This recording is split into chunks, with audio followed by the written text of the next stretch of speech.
This program is coming to you via Relay 2 satellite, a spacecraft orbiting the Earth at a speed of over 17,000 miles per hour.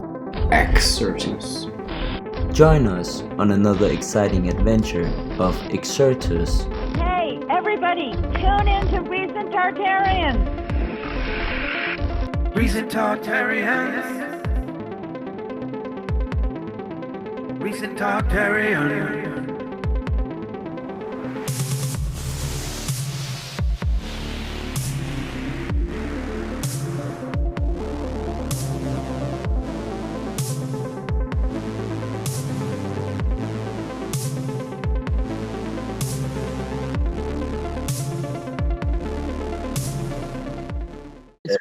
Too late, man. We just started. We're live. Oh, no. Nobody needs to worry. But I want to. You can tell all your stuff about the kingdom because Nathan isn't here. Yeah. We're recording. Cool. Yeah, we're live.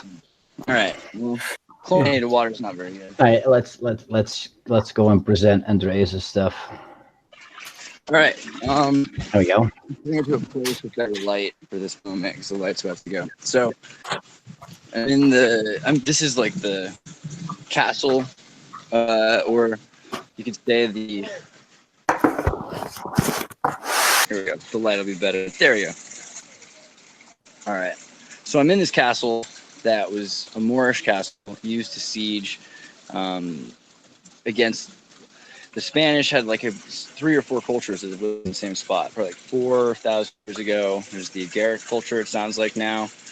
And then there's some Celtic culture, and then there's another indigenous people here that lost that used to bury in tombs, which is one of the main reasons they know that they're here. But then it became buildings built on these giant stones, and then they put bricks on top of that. And you can even see, those are some of the original cornerstones, and those are the bricks. And this place was built, on top of a cistern, so there's like natural aquifers, water flow through here, and the whole place has water all the time. And you have to imagine this is kind of what Machu Picchu would have been like when water was flowing perfectly before the water supply cut off. But all the water meant that they could be sieged for years without a problem. Like they could just. That's funny. We've been discussing that in the Starfort chat earlier. Supplies of Starforts in war. Mm-hmm. And they seem to just have come from underground, which isn't all that strange considering we've been connecting them to tunnels and networks and all that kind of stuff. Yeah, they do seem to have a lot of underground tunneling going on, but for what purpose they were for, it's unclear. One of our guys in Discord called Einar, he just showed me and Mike a Swedish book or a Swedish reference to a siege on a Starfort wherein a Swedish king complained there that the Starfort seemed to keep getting resupplied every morning.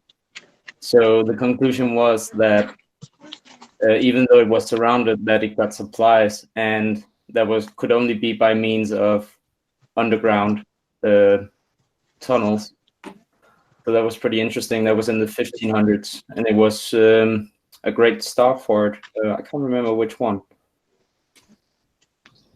But yeah, I'll look into that. I'll get that on the show. We'll find that So where out. are you right now, Andreas?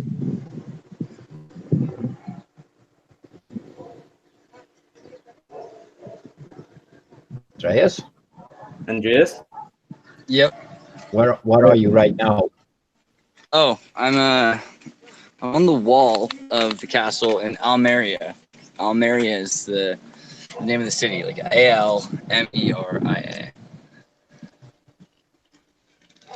Oh, you look pretty high up. Maybe. It might be if I just stop walking for a second. Then I can hear you better. Here, let me go look at this view for a second. This is a good spot.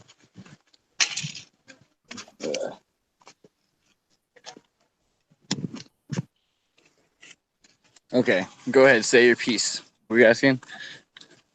Well, I was just asking, where you were and how high up you are. Like, what's the elevation? Oh, okay. Yeah, so we're at sea level, basically, right?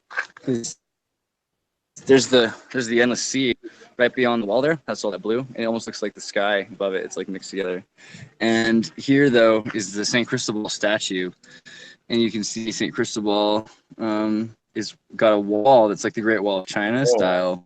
That wall actually goes miles, like 20 miles in every direction. It's crazy. Another similarity between the Tatars and the Spanish builders. Right. Yeah. Well, so that's the thing I'm finding. I have a whole thing I have to do. I don't think I should do it today, but I can mention it a bit about the Agaric Society, because it's a society that you can't find much on Wikipedia, but I found a lot about it because I found some books in Spanish that talk about it in this area. So I started getting some information out of them. And it sounds like they have been around for like thousands of years. They were, hidden. They lived underground. They were like troglodytes. The story is basically that the son of one of the grandsons of Noah started them after the flood. And I can't remember the name of which son is off the top of my head. Let's see if I can find that out though. You have that somewhere. Have you seen Mike's new avatar though? Yeah, pretty cool. A minor. I couldn't help it. Lee encouraged me, and then I just did it. Like, I made the meme. I'm pretty proud. He died for our fins. Okay, there are many legends that tell the origin of Lorca, and if you think about Lorca and Lorga, and if you spell Garcia, and you get Lorgia, which is Lorca, and that's kind of interesting. Is Lorca is probably Garcia backwards or some sort of mixed-up version of it. But it used to be called Iliocroca, which what it meant was like cog and Helios. So you've got the sun-governed city, Helios Creton. And so the sun-governed city, and it was supposedly started after a Trojan prince named Elio, along with a Greek character called Prota, founded the city. And that's the way their official story of it is. But according to Des Silva, in 1649, so that's an interesting year. And then Espinal wrote in 1778 that in the year 4018 of the creation of the world, a Trojan prince named Elio founded the city, and he called it Lorcia, and or Lorgia. So it was two L's, which would have been Georgia, right? So Georgia is the same as Lorca. If you just think about it, like two L's makes a J sound. I have noticed a suffix on place names, such as we have Tartaria. It ends with that I and A, ya. So I think many places that are connected with Tartaria or Tartary have that ya ending, such as what Blacksheep researcher has found out about Genoa and the Ligurians, right, Paul? Yeah, I mean, I know I'm late to about this topic, but if you look at the coat of arms for where he is, it's actually got a Genoa flag on it. Yeah, it has a griffin, right? It's got a griffin, and it's got the St. George's coat of arms, St. George's flag, the Templars cross.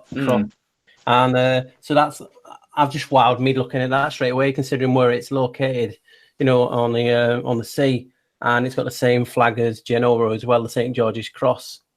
That's just blew me away. Just seeing that, then when you just mentioned where you was, I just looked up coat of arms, and it's got right bang in the middle. It's got the St. George's cross, and I'm just like, wow, because that ties a lot in. Like you're such right? It ties in with Georgia itself, the country we have, and the Khazarians and Jews, right?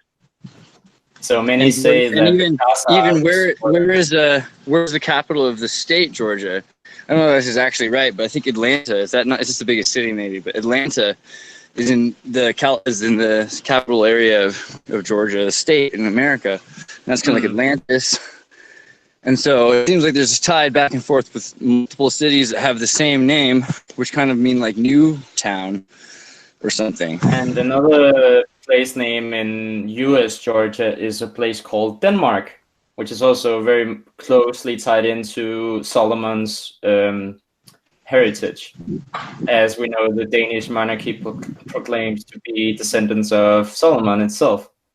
So there is a tie-in as well, and we see Denmark as one of the better places in the world. Not to be biased, but at least according to the world itself, it is one of the best places, and it is, a protected nation in many regards.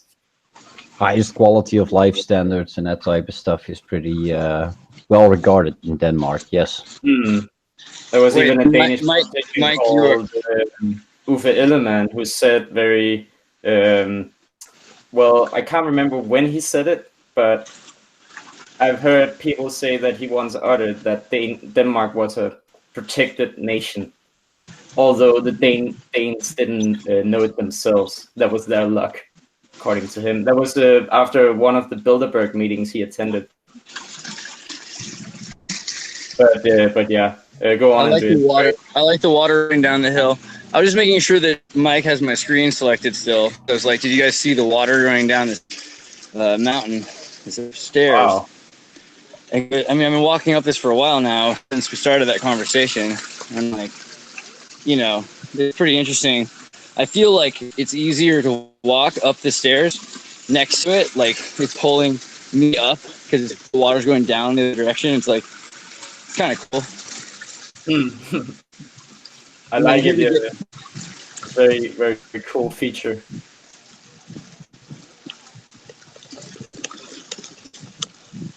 And you've got I don't want to be in like look at this. You've got Georgia and Russia, haven't you? Oh, it's a separate state now. Sacred geometry in Starfort. Yeah, and hydraulics. But yeah, is there a Georgia in Russia? Yeah, it's capital Tbilisi. Yeah, Georgia. So yeah, and the country Georgia, where Stalin supposedly Georgian. Yeah, Gori, Georgia. That's where Stalin came from. Interesting. Man of Steel. Incidentally, wine was supposedly first cultivated in grapes were first cultivated in Georgia. Really? Yeah. Well, that's good job. So California raisins. That's something. The Back to the Future movie was supposed to have raisins in it, and they didn't like that idea because they thought raisins looks like dirt. But they still have posters for the advertisement, and raisins. California raisins from grape makers. So they must have been, raisins and figs and dried fruits and things. Also seem very Middle Eastern or Georgian or Tartarian now. What was the other? Well, yeah. Oh yeah, so agaric culture. The agaric makes me think a lot about the agaric mushroom, fly agaric mushroom, right? And so I kind of can't help but wonder if they're related. And it looks like there's a very common kind of poisonous mushroom here that glows in the dark, and it's called the I forget, but I have to look it up too. But there's a glow in the dark mushroom here. It's related to the agaric mushroom, and it has a bioluminescent strain, and they make the protein is called luciferin, which is kind of interesting. Well, it's interesting. That is very interesting, yeah. The Genoa connection. They had colonies in the Crimea, so I wonder if they had actually a colony in where Georgia is. Sounds about right. Yeah, and you had the Circassian Tatars. They were living there before, and they had that they have that unusual Afro style hairwear, which you also see the Danish soldiers protecting the Danish queen wearing. is pretty interesting. They were they lived north of the Caspian in the Black Sea. So where you have Ukraine and Georgia and Armenia, today that was where they lived, the Circassi. Do you see this is like a four-legged animal? It's like so much is like gone and it's hard to see, but it's just got to be. Looks like a boar, or could it be the Roman wolf? I was thinking a wolf at first, but I almost got the kind of bison-like head too. It's a cow or something maybe too. I don't know. It could be a wolf. Either way, it's long gone. Es un vaca. Una vaca. I love those outlets that are they for water? Yeah. And we also saw them in Castlevania, I remember. This place would have been crazy, just flowing with water at some point. Just like constantly every direction. And it is now still. But yeah, all of these buildings would have had water that just poured down into fountains right there. Yeah. Looks like that's closed. No entrada, señor. Well, you know what's funny is they don't charge you money to come here, so you get what you pay for, I guess. Yeah, I've just looked. Yeah, they had a colony in Georgia. I've just looked on my map. So they had one colony on the coast. So that's interesting. It is. Tying in the coat of arms. Who were the Ligurians?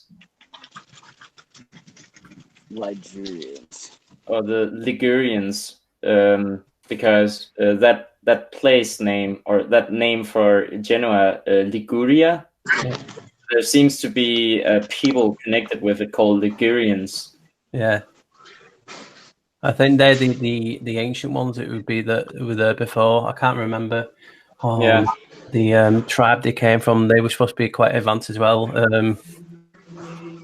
Oh my God! I'm just speculating because we know that the Illyrians were basically another name for the Baltic or the Slavs living in Europe, and they created that name to obfuscate, just as the word Celt was created in the 1800s.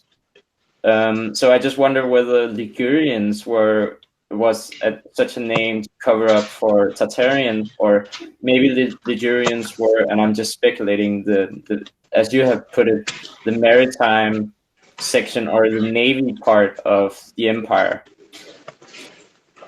Yeah, it's quite possible because it got me how, you know, when you've seen it in all evidence in all the films and things like that, when there's like a king of the kings, they've all got the same flag, so they must be under some sort of ruler. You know, one ruler to use the griffin as a flag. And I know I've speculated on it being like the celestial sphinx, which is creation. There would have to be one king, so he would have, say for instance, the Genoese as the navy, the Huns as like the archers, the cavalry, and you know, and like that type of scenario. Yeah, I would agree. That would seem likely, and that there perhaps was a division between these two at some point, and it created it ended in war that the Tartars lost, perhaps. But yeah, we need so much more data on what really happened, and I actually have something to present in that regard this evening. And it just, have you ever wondered like why like certain people, you know, kingdoms like the Huns, like the Scots at Europe type thing, is there must be a reason. I know the so-called reason they've given, you know, from mainstream science or whatever they give the reason now. But I wonder if it was because they come to the edge of the edge of the boundaries, and it was like, you know, like the country there was ruled by Tartaria, and that fell under, you know, they were both friends basically, so they stopped. They didn't go any further because I know they had the Mongol Huns and then they had the European Huns, and it was all separate like that. But it just seems strange that they just stopped where they did. You know what I mean? It always intrigued me that Was there a reason? Yeah, and there seems to be a lot going on in the northern part of Siberia.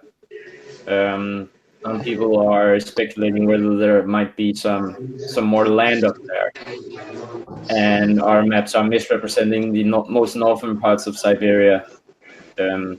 If there is indeed more land up there, it could be that there still are parts of the last of the Tatar Empire still alive. If there is indeed more land, that could be some of the things that they are hiding. Imagine that a land of people who actually know the real history actually existed. That would be extremely dangerous to have us find out about and have us connect with them. But again, just pure speculation on my part. I mean, was it a year ago or 2 years ago? Before this, like Tartary, like gained momentum and it come out and it's like huge as it is. I remember seeing a map. It was from like a Russian folk tale, and it had a king on the throne. It was and he had a map behind his head, and he said it was a magical kingdom to the north of Russia, and I just cannot find it ever since. You know what I mean? It just really gets me. And that's just like what you just said then about somewhere like north of Siberia. Yeah, well, there is the land of Schlaraffenland, or the land of cocaine, supposedly out there somewhere up in the north. I think perhaps. I have that map. Yeah. Let's see if I can find that. There's Starforts on it. The official story is that it was one of Mercator's students or proteges, and a few others who created the map. Either it was in Germany or in Denmark it was created, but there were both Germans and Danish cartographers involved with it, and they all knew Mercator. And Mercator, we know, created the very important and famous Mercator projection, wherein you can see those 4 islands with the 4 rivers and the magnetic. Yeah. He got them off, was it a Welsh or Irish monk who was travelling? He didn't actually leave where he was from, Mercator. That always intrigued me, that he got the information for what was classed as Mount Meru from a monk. Mm-hmm. And also monks are responsible for giving, creating the new English language as we know it today. So monks are intriguing. But yeah, this land of Schlaraffenland or cocaine could be like a place which is not the North Pole, but close to it perhaps. And on the old map, it seems to be that to the south of this land is on the map it's called Tartaria, and to the north of the land is called the Holy Land. So that could perhaps be the North Pole. But people are treating it as if it is a joke map, because some of the words on the map are pretty funny when you translate them. They don't make too much sense. They seem to be a fairy tale when you translate them. But yet again, on the map, you have names that are recognizable, such as Lucifer and Satan and Beelzebub. So are cities on to the south of this land in Tartarus, which is pretty interesting. And there are Starforts in this unknown land, and it has many cities, star cities, and rivers. And what purpose? It really seemed as if they were not joking. They were trying to sell it as if this was a real thing, because the map reads an accurate description of Schlaraffenland. So I don't know if you make accurate hoaxes, what does that mean? But the word accurate seems to imply for me that they seem to be describing some. If you make something accurately to what? To something they have seen, perhaps. But it is no one knows anything about it. Martin Liedtke made a video about it 2 years ago. I can't remember what he concluded, but no one knows. So it's like Friesland.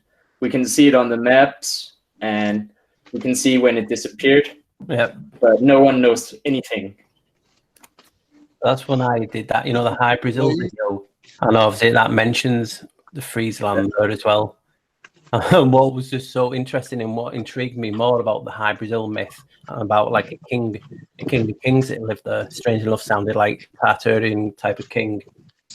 The monks on that island controlled the knowledge for the world. That was the Celtic myth. And it was a Genoese who found the island first, according to history.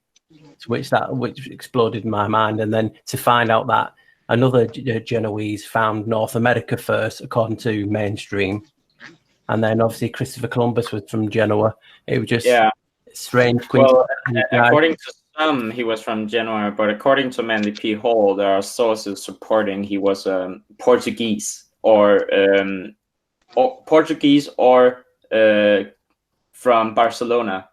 A Barcelonian royalty, but it's the funny thing is that he may even not exist, so he may be a ghost figure of history. So there's no point in chasing him, because if no sources are out there, we're probably not going to find them anytime soon. Well, a couple thoughts. One, you're talking about lands that are in the north that still have the people. I kind of think that's a lot about what Soviet Zion was doing when Stalin created Soviet Zion, which was a reprogramming. A lot of people were reprogrammed in the Soviet Union for a number of reasons, like Novosibirsk.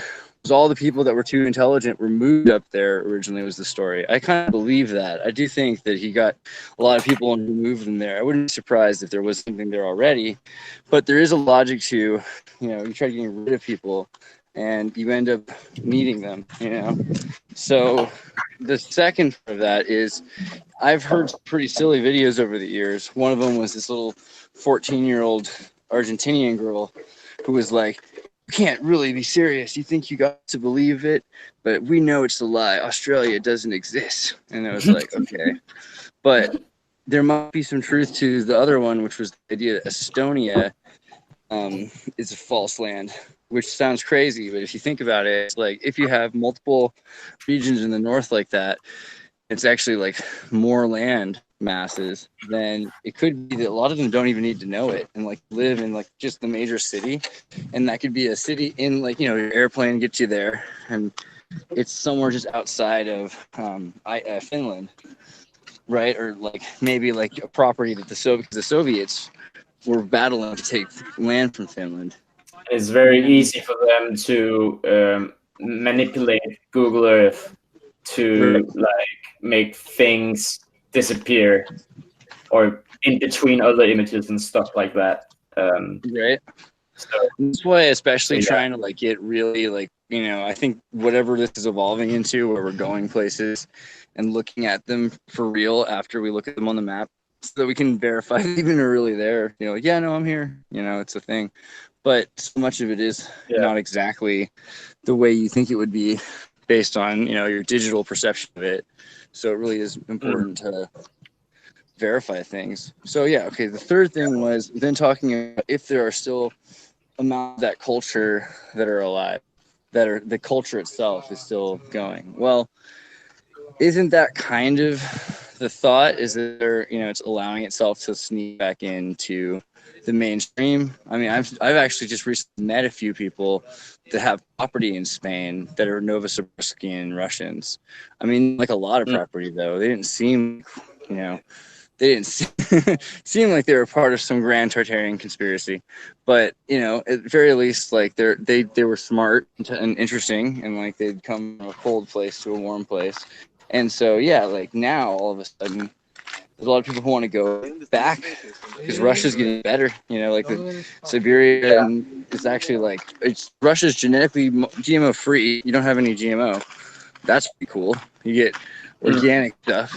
No microwaves. And I mean, when you start looking into the history here, you get this idea that there was this pinching effect on all sides by the Ottomans. And, so they were kind of the only people holding the lines to keep them safe were the Bulgarians, the Bulgars, the way they tell here.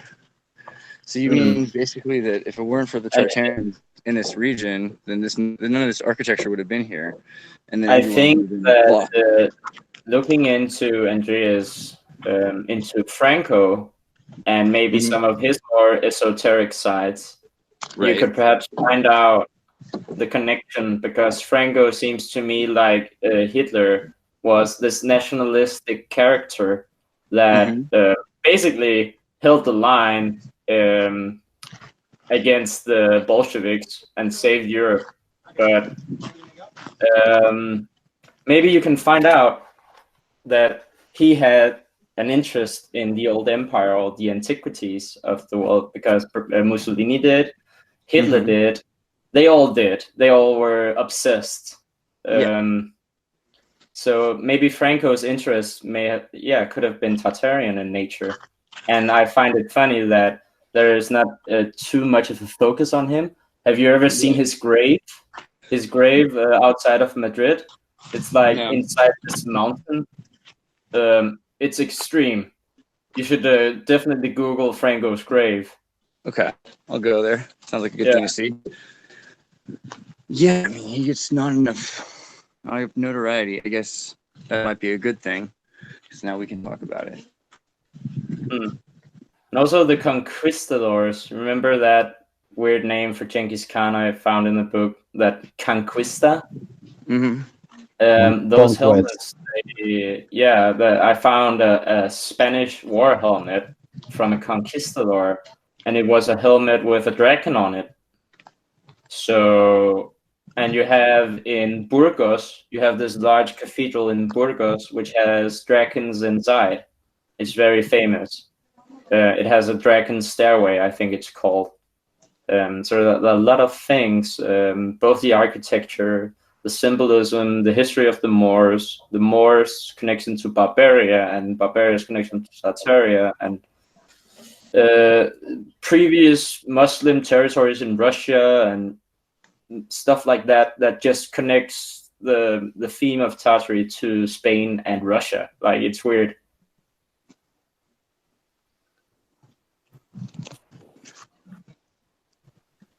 Have you guys ever looked into, I know it's slightly off topic just from them, but it's back to Russia and Siberia.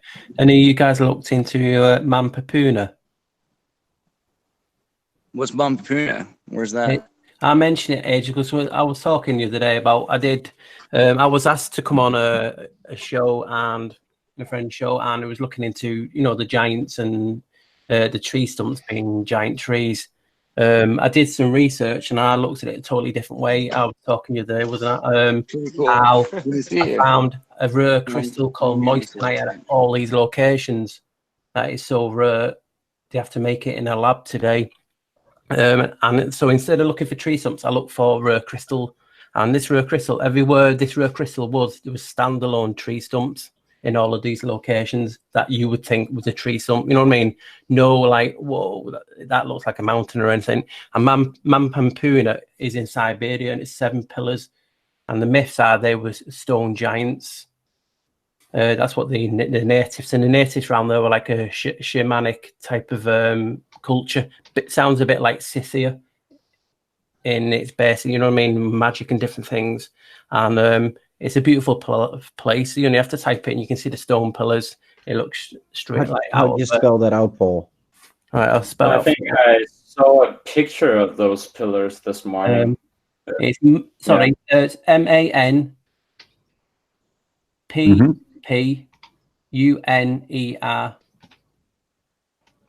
So it's Mampapuna. That was pretty interesting.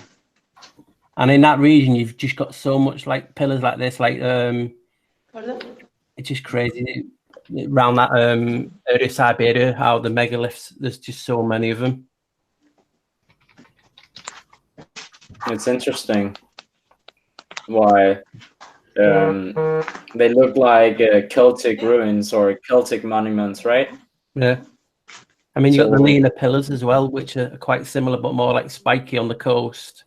It just really, it seems to me like a place where if whatever the Tartarians were, giants, etc., not emigrated or pushed back, and that was like the last remnants or something like that. Where the, you know, I mean, it seems that type of place, and that would correlate with you saying about there was a secret place in, you know, North Russia, Siberia, and that just got me thinking about this place with the giants.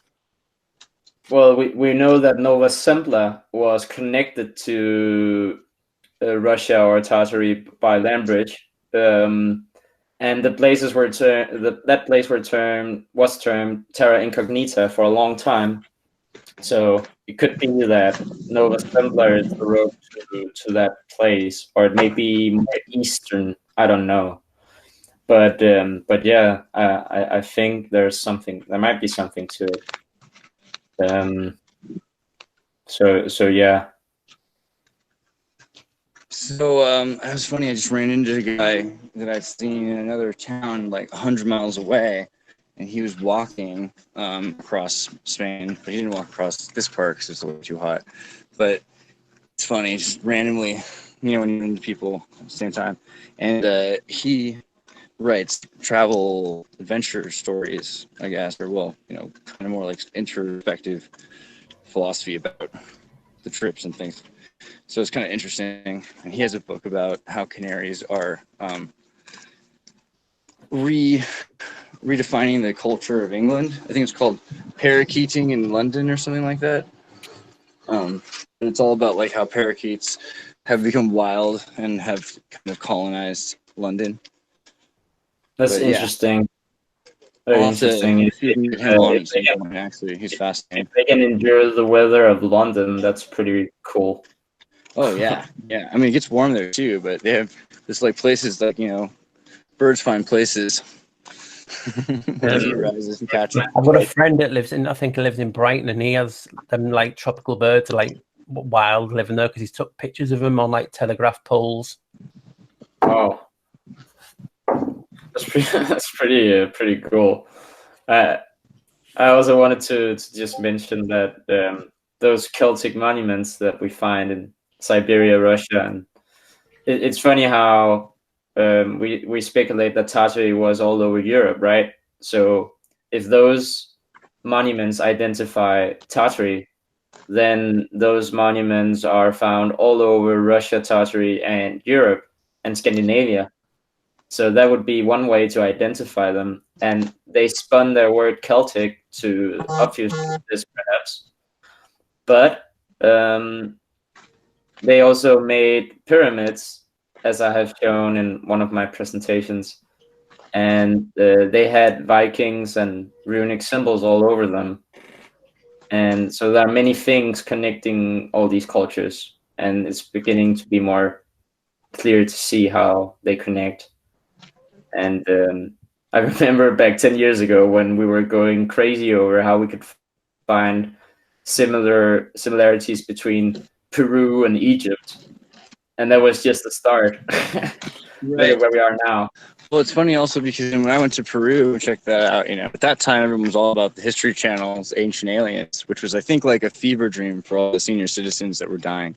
It's like, it was like that scene in Zorba the Greek where they just robbed the old lady right as she's on her deathbed. Like, all these people were like, but we fought for reasonability and ancient aliens, really? Like, okay. But so when you got to Peru, though, they're like, this is kind of insulting. Like, because you're like, why would you think that just because, you know, you think our people needed aliens to come build this stuff for them?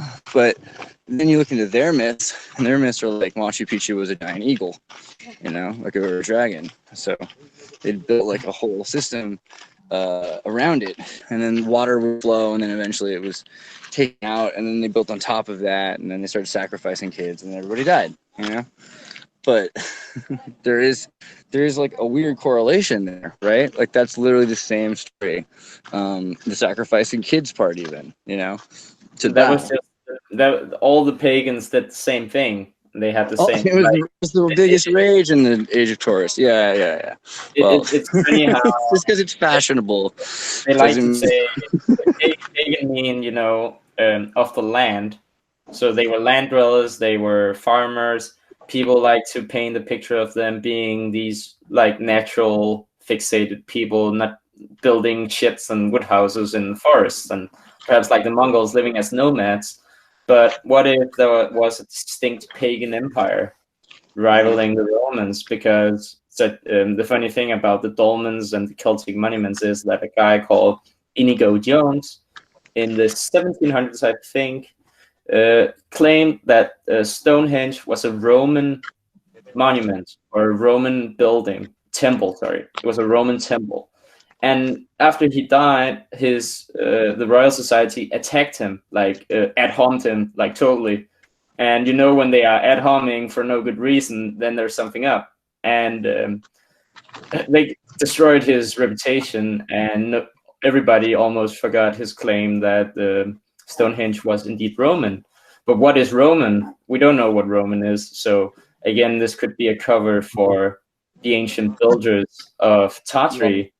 So I find that also interesting that I just met this guy from, I don't know, should I even say? Like, he's from Princeton, like, but he's, that's all I'll say. But he said some interesting stuff because I asked him if he'd heard of the Fomenko, and he was like, "Oh yeah, flamenco! I love flamenco dancing," and started going on this huge tangent.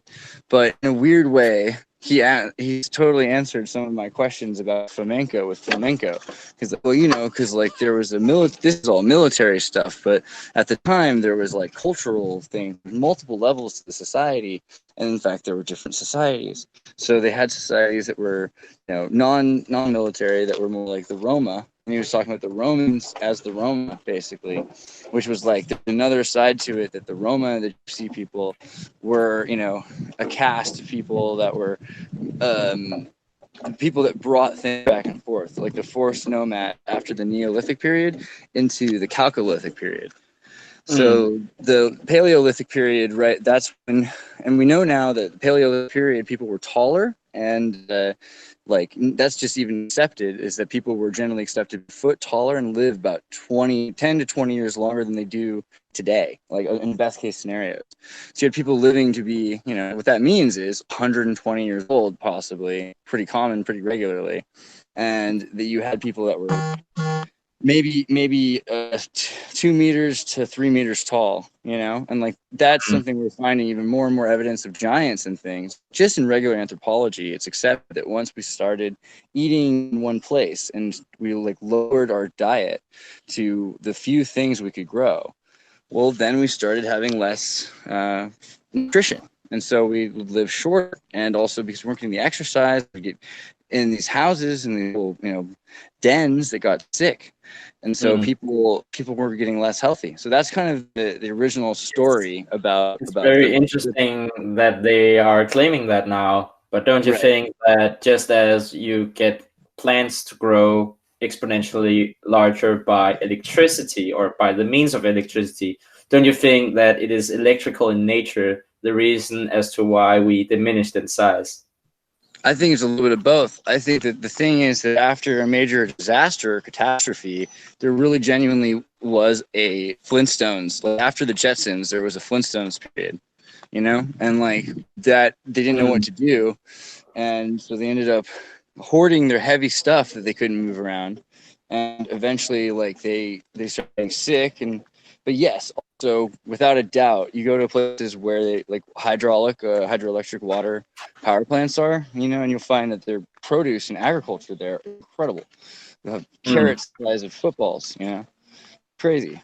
And electricity manipulated in certain ways will cause vegetables and fruits and all certain plants to grow much larger. If the water is naturally, we would catch electricity with the alternating current generator. The water flows through.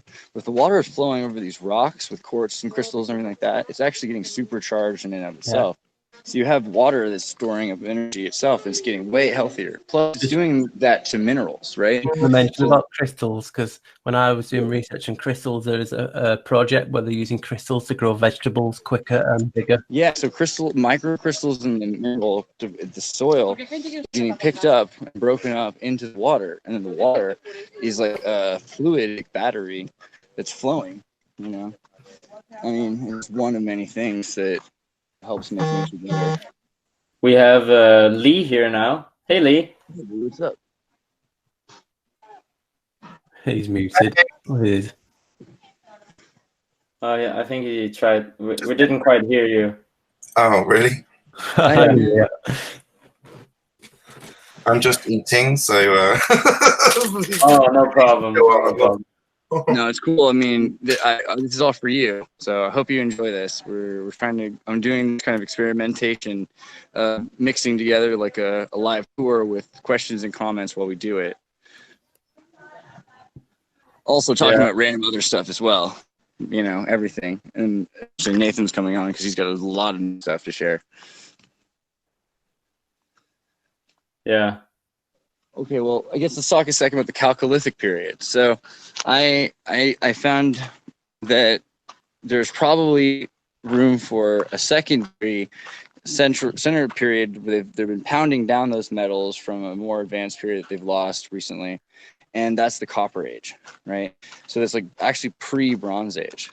You know, the Bronze Age happens because of the Chalcolithic area. But the Chalcolithic period would have been, you know, pure metals, and it would have been used for, you know, making alloys, and then it would have become the Bronze period. But where would they get these pure metals, like pure copper? How do they understand how to pound it? And the thing is, they don't have answers for that. You know, they don't want to admit that the only way, they will say, the only way we know how to do it is the way we do it today. That's their answer. Yeah, but it's also a great it's a great answer. It's the only answer there is. It seems to be the only answer we're finding. And in the old books, they are always looking back, trying to re-engineer stuff. And all the ufologists researching Nazi UFO space tech and such, they will tell you all sorts of tales about how you re-engineer stuff. So it's always like people are finding and salvaging stuff and re-engineering it. And it's it seems to me that the whole 1800s, they had most of the technologies that came out there already. They knew about them in advance and controlled their release to the public in successive steps as to gain monopolies and control. And we all get this. But yeah.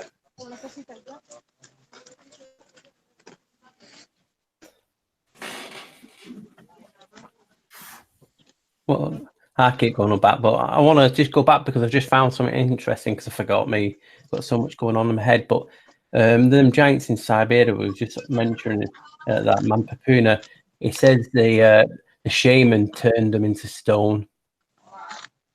So that's interesting to me how he said he changed them into stone. Is it with technology or something? But the giants, I think they called them Samoyed giants, even, you know, like the dog breed. And where the site is there, it's just completely flat and there's nothing around it. And then you just have these giant megaliths, like up to 60, 70 meters tall, some of them. And the myth is just like a shaman turned them into stone. It would be possible. There is a lake, a volcanic lake that turns even biological living creatures into stone if they get into the water. So maybe the shaman indeed carried a large giant into such a lake. And Natron, a Natron lake in Africa. Ethiopia, Kenya, I think. That border. Let me. I think there. I might be remembering this wrong, but I seem to remember that was one in Death Valley as well. I might be wrong, but yeah, Mike, you know of the one in Africa. Yeah, that's the famous one where there are birds, like petrified birds near the lake. Yeah, it's right in one of the most volcanically active areas of Africa. Yeah, and smack dab in the middle of it. Volcano seems to be the cause of many of the things we are researching, both petrification and mud floods.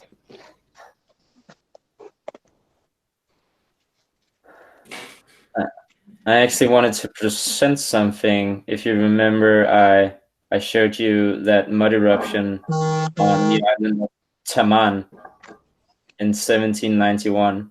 Mm-hmm. and I found a book discussing it. Give it 10 minutes. Nathan should be in then. Okay, because I want, yeah. So I'll just screen share because I have it ready. So let me know when you can see the map. Yeah. Okay, so this I ended my take on last time. This is the representation of the eruption of mud, accompanied by fire, which began in the 27th of February, 1791, on the hill Kukuora in the island of Taman. This island does not exist anymore. It turned into a peninsula in the Crimea after this mud eruption, and it was huge. It was like massive. And this fire from the heavens is pretty cool. It's unexplained what it is, but it seems electrical. It seems to be a plasma arcing event, and it's activating mud volcanoes. And this was, I said I would find a better quality image last time, but I couldn't relocate this. Or no, I couldn't find it in my link, so I'm pretty gutted that I cannot find it. So I'm searching the web once again to try and finding it. It sucks, but I found this instead. This is a book about geological changes in Russia, in Crimea, and Ukraine. And I'll read some of these elevations. And an elevation, this refers to an event wherein massive amount of sedimentary dirt is pushed up from the underground, creating new land and mountains and such. So these are pretty massive events, elevations.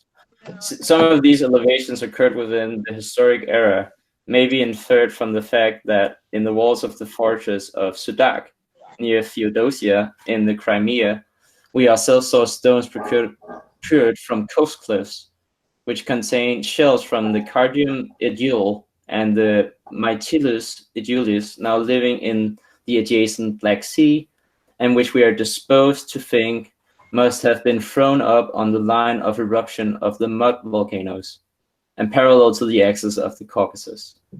The opinion we formed upon the spot that these mud volcanoes have a deep seat and are as directly connected with the internal igneous agency as any other geological phenomena of eruption is, we think, sustained not only by their extension over a tract 200 versts in length, that line of direction being coincident with the fires of Baku and other mud eruptions in the Caspian.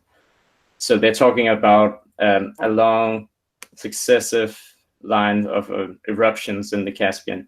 Yeah, but that's the whole Caucasus region, going from Baku to the Crimea. Yeah, well, so they're talking about the history of mud eruptions covering this place. Well, it's crazy. Oh, sorry. No, sorry. Go on. It's just something, in Theodosia at the top there. As we know, like Theo means God, but Dosia means God's gift in Greek. So yeah, I'm wondering what God's gift is more land to us, probably. It's, it brings together the idea of destruction and creation, the two sides of the same coin, aren't they? That's yeah, I like that, Lee. That would make sense that you could view it as a destruction breeds new creation. So it's the phoenix rising from the ashes, and we know how fertile fertile volcanic soil is.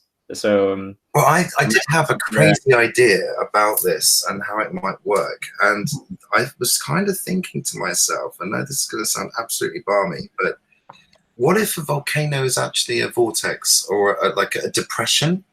And I was kind of thinking in terms of a toroidal field, and if we're thinking about the world as a fractal of itself, and everything has repeated shapes at varying scales, the idea would be that if you were assuming that there was some kind of, I don't know, vortex or situation, I don't know, in the north or in the middle or something, depending on what your model is, and there would be some kind of a toroidal field anyway that's constantly going in and out and around and about.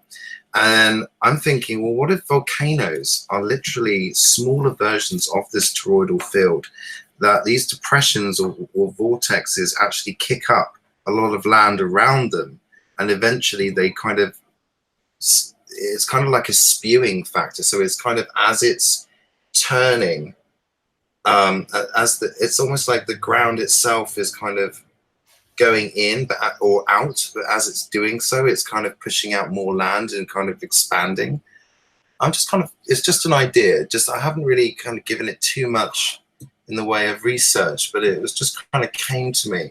I was looking at these toroidal field GIF animations, and it just kind of came to mind about how, well, if there was many of them and there was some kind of function to that, I don't know, it's an interesting idea anyway. I just thought I'd mention. Well, a way to check that, I would think, is to look for perhaps cloud busting properties of volcanoes. If they can cloud bust, they probably have a huge toroidal vortex around them, as you know, as an orgone. Yeah. The atmosphere around volcanoes tends to be very changeable anyway, obviously because of the heat. Yes. And even after the initial explosion, it's never the same. So it's obviously some kind of electromagnetic properties happening as well. Mm-hmm. I mean, all kinds of volcanicity is extremely mysterious, and basalt formation, as people say, are from either petrified giants or tree stumps. I'm not disputing that there might be petrified tree stumps and giants out there, but basalt formation seems to, or is very clearly defined in volcanic literature as being an effect of volcanicity. And you can see where lava flows once were. Basalt columns are formed, and in many different directions. I don't know. It is still very mysterious to me how they are formed and how they get this hexagonal shape sometimes. But it seems to be electrical as always. But I wanted to just finish this. I was here. They're talking about how these mud events, by the occurrence of fragments of limestone and shale, unlike any portions of surrounding strata, which they have ejected with their mud and scoriae. So they spew up limestone and shale. So entire mountains made of limestone are formed by some of these events.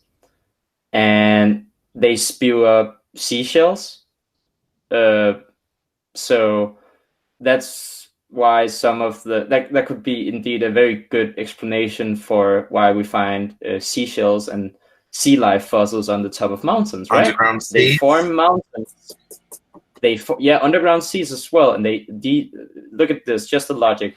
These events form mountains of limestone. Mountains today have seashells in them. These eruptions also spew up seashells. So this is indeed a very, very likely explanation. And it also explains mud flood. So a lot of things are explained by these mud volcanoes. And I just wonder whether these events happened in Europe as well. They're very clearly defined to have a rich history in the geology of, geological research in Russia and about Russia. So I will look for these mud eruptions elsewhere. The book further reads, a few centuries only have elapsed since northern Russia was a dense virgin forest. This is in 1840, is in the 1840s. So they're talking about a few centuries ago. So in the 1600s, Russia was a dense virgin forest with vast intervening marshes and lakes, but now her gigantic pine trees are filled, lakes and marshes are drained, and the culture of corn is extended to the latitude of the White Sea. So gigantic pine trees. That is not a way I would describe Russia or Siberia today, because we know that in Siberia all the trees are no more than 200 years old, which have been a great argument for mud flood. Hey, well, there's still a little bit of sun left. Mike, can you show this wall really quickly? I wanted to show this mud flood wall. It looks like it's completely deteriorated, and they've found another part of it inside of it. The sun's about to set, so that's why I was thinking. I don't know how well you can see that. It probably will load better on the YouTube itself, but there's a bunch of bricks right here, and there's like a prison-like tube that's at the edge of the castle.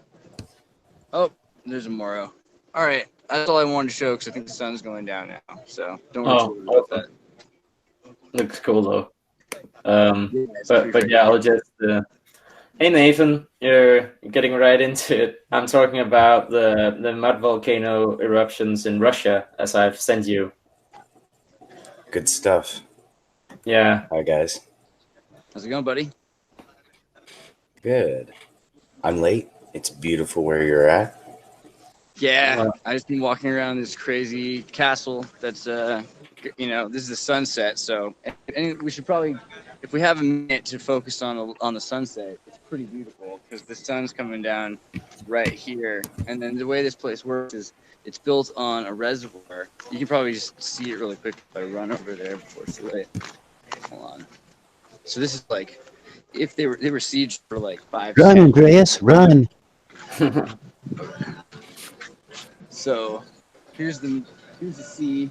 See that square rock dock that they've got, and then there's that entire set of tunnels, and the tunnels are like really ancient, which is true.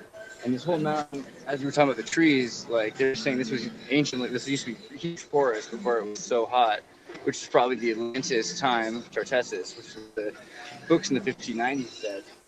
And there's a great wall that goes from there all the way along the city, and then goes down through the city, and comes up, and then comes to this wall, and keeps going along this, which is part of this Great Wall of China, and then that keeps going all the way out, and then that goes all the way beyond that building to another. Let's see if I can get over there real quick. Run, run, run, Andreas. Well, I can make it. I know you can make it, buddy. But yeah, so there's these crazy church buildings. 1 second.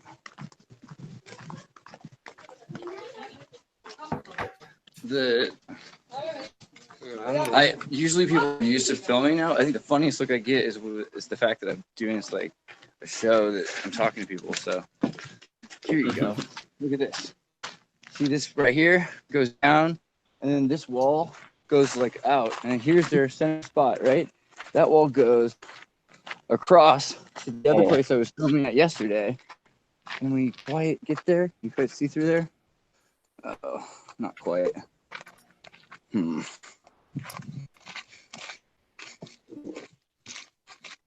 No, can't quite see it over there. Well, the wall goes for like 20 miles on either side of the city, and then through the city, which is like many more miles, at least 12 miles of city. I mean, it's crazy how much wall that they built, and it looks like the Great Wall of China. So that, plus there's running water here, which was kind of the cool part. So all the water was running, so, even today it has running water, but there's parts of it's not nearly as running as it used to be. But they had all these, nice castles, and everything had flowing water. And once you get over to the center where there still is running water, it's a trip, because it goes downhill, which then generates energy. Like they pump water up to the very top of this castle, and then it slowly goes downhill. And then as it goes these stair levels, and each time it falls, it's gaining momentum. So then it gets to the bottom, and then it can make more electricity under a mill. And so I've been thinking a lot about Don Quixote, because Don Quixote is a Spanish story. It's all about, a guy in Spain who is chasing windmills, thinks they're dragons. You know, I mean, I'm starting to think there's something to it. That sounds crazy. First, gotta break the fourth wall. Security guard here is awesome. Nice guy. Smells of axe. Huh. Okay, yeah. Over here, so you can see the water system right here. But yeah, more about stuff you want to say. I was just trying to share some video while I still had light, because I figured we should record that while you guys talk about stuff while I've got it. It's kind of interesting to be on location while we're talking. Yeah. It's beautiful. No, I dig it. I'm jealous. Be here digitally. Imagine, Oh, that looks like a Shiva imagine how Lingam. hot it is right now. It's too hot. Andreas, can you film that fountain? Just a second. Yep, I'm doing it. I'm just flipping the camera around and get it.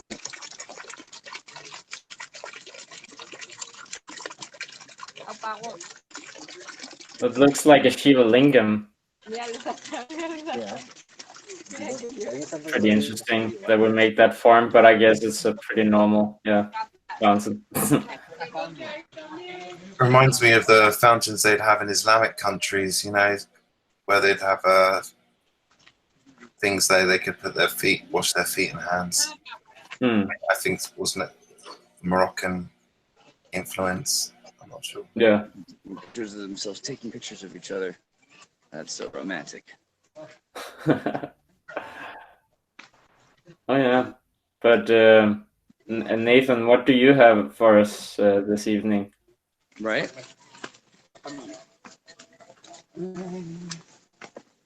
Nathan? He's muted, so... I'm here, sorry. Oh, okay. Oh, there he is. I just wanted to ask you what you have for us this evening. I'm curious. Well, I suppose straight into it. Anatoly Fomenko, Chapter 1, Section 11.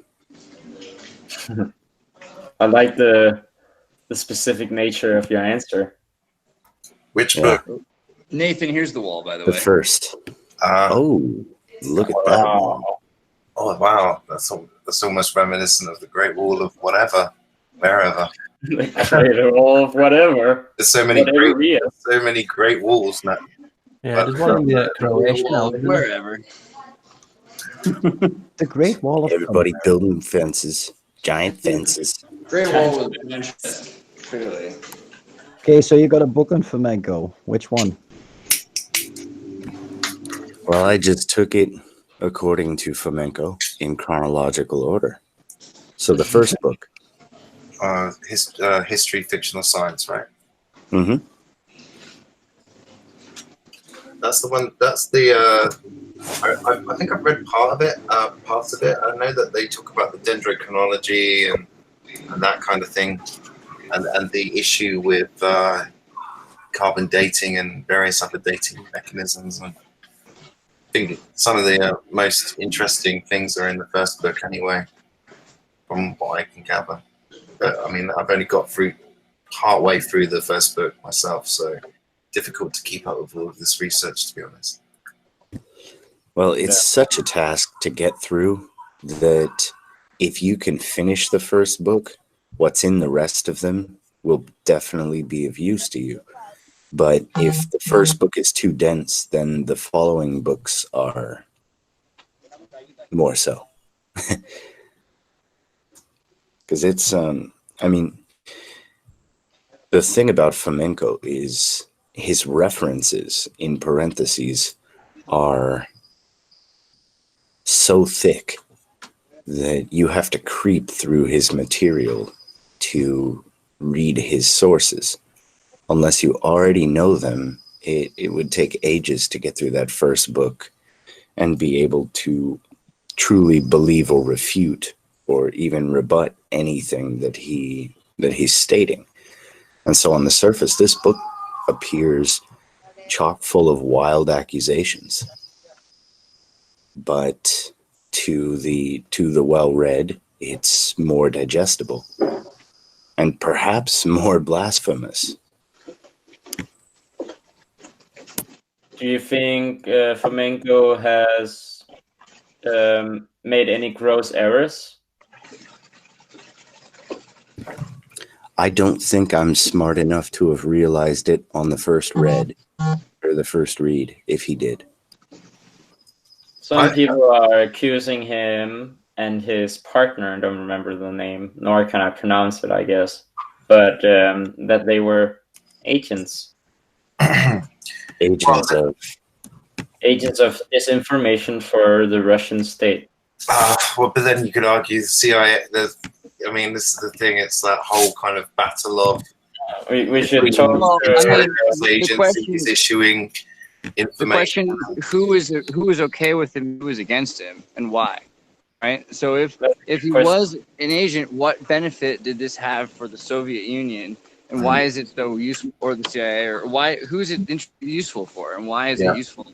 This is the problem when you take another guy's position, but this is not my position. This is Philip Pushinen's position. But I would like to say that because Philip has a lot of credibility, at least in my perception, and Philip is from Russia. And I know that he has reasons to believe what he believes about Fomenko. So I would ask him. I mean, so Fomenko didn't end up in jail. He did not end up in a gulag. That's the first thing that makes people confused. Why is he not in a gulag if he's saying things that are so different than what the official government was saying? Unless they wanted to slowly introduce that. Well, yeah. I will say that I am not the idea that I'm looking into, no matter what. And neither is Philip the idea that he is refuting.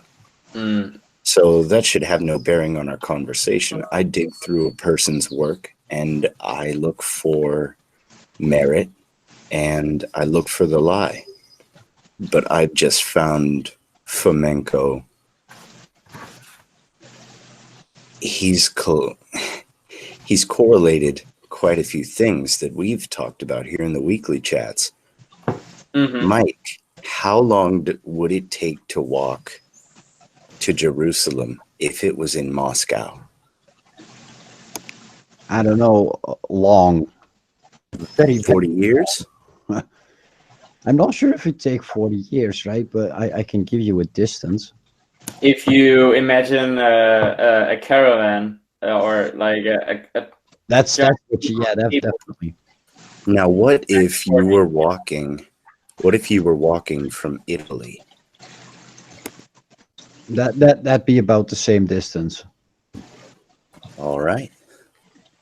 This is the first bit of correlation that I've run into that has struck me because they're the points that we've gone over before. Don't fall, Andreas. They're points that we've gone over before, but we have a man who over years has done all of the same type of homework we're doing with another goal in mind. So why does his work run in such great parallel to ours? In Chapter 1, Section 11, Fomenko equates God with a volcano and gives numerous references, and I mean on the order of dozens of references of volcanism in the Bible. And not just the Bible, in the Bibles, plural. And so, according to him, it's not as if these tales are fake. It's as if we have been looking at these tales as if they occurred in one place when truly they may have occurred in another. And this is what we've been touching on for a while.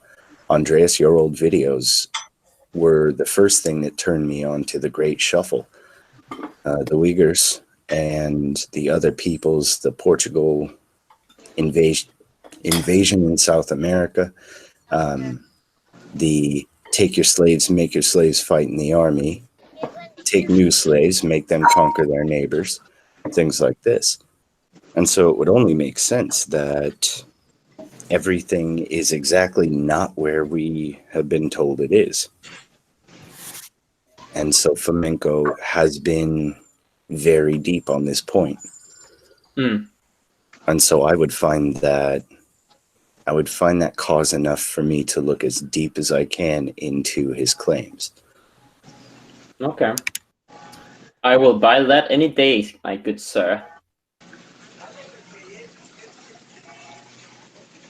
I mean, this water system is so weird, though, right? You know, oh yeah, dude, I don't know if I got so far away now. There's a volcano right next to this place. That's the other thing. Volcano, and then there's mineral water that flows underneath the siege fort, and the water flows down this thing, and you walk up it, and it feels like easier to go up the hill, I swear, as the water goes down. I don't know if there's some sort of a polarity there, but it seems like it's real.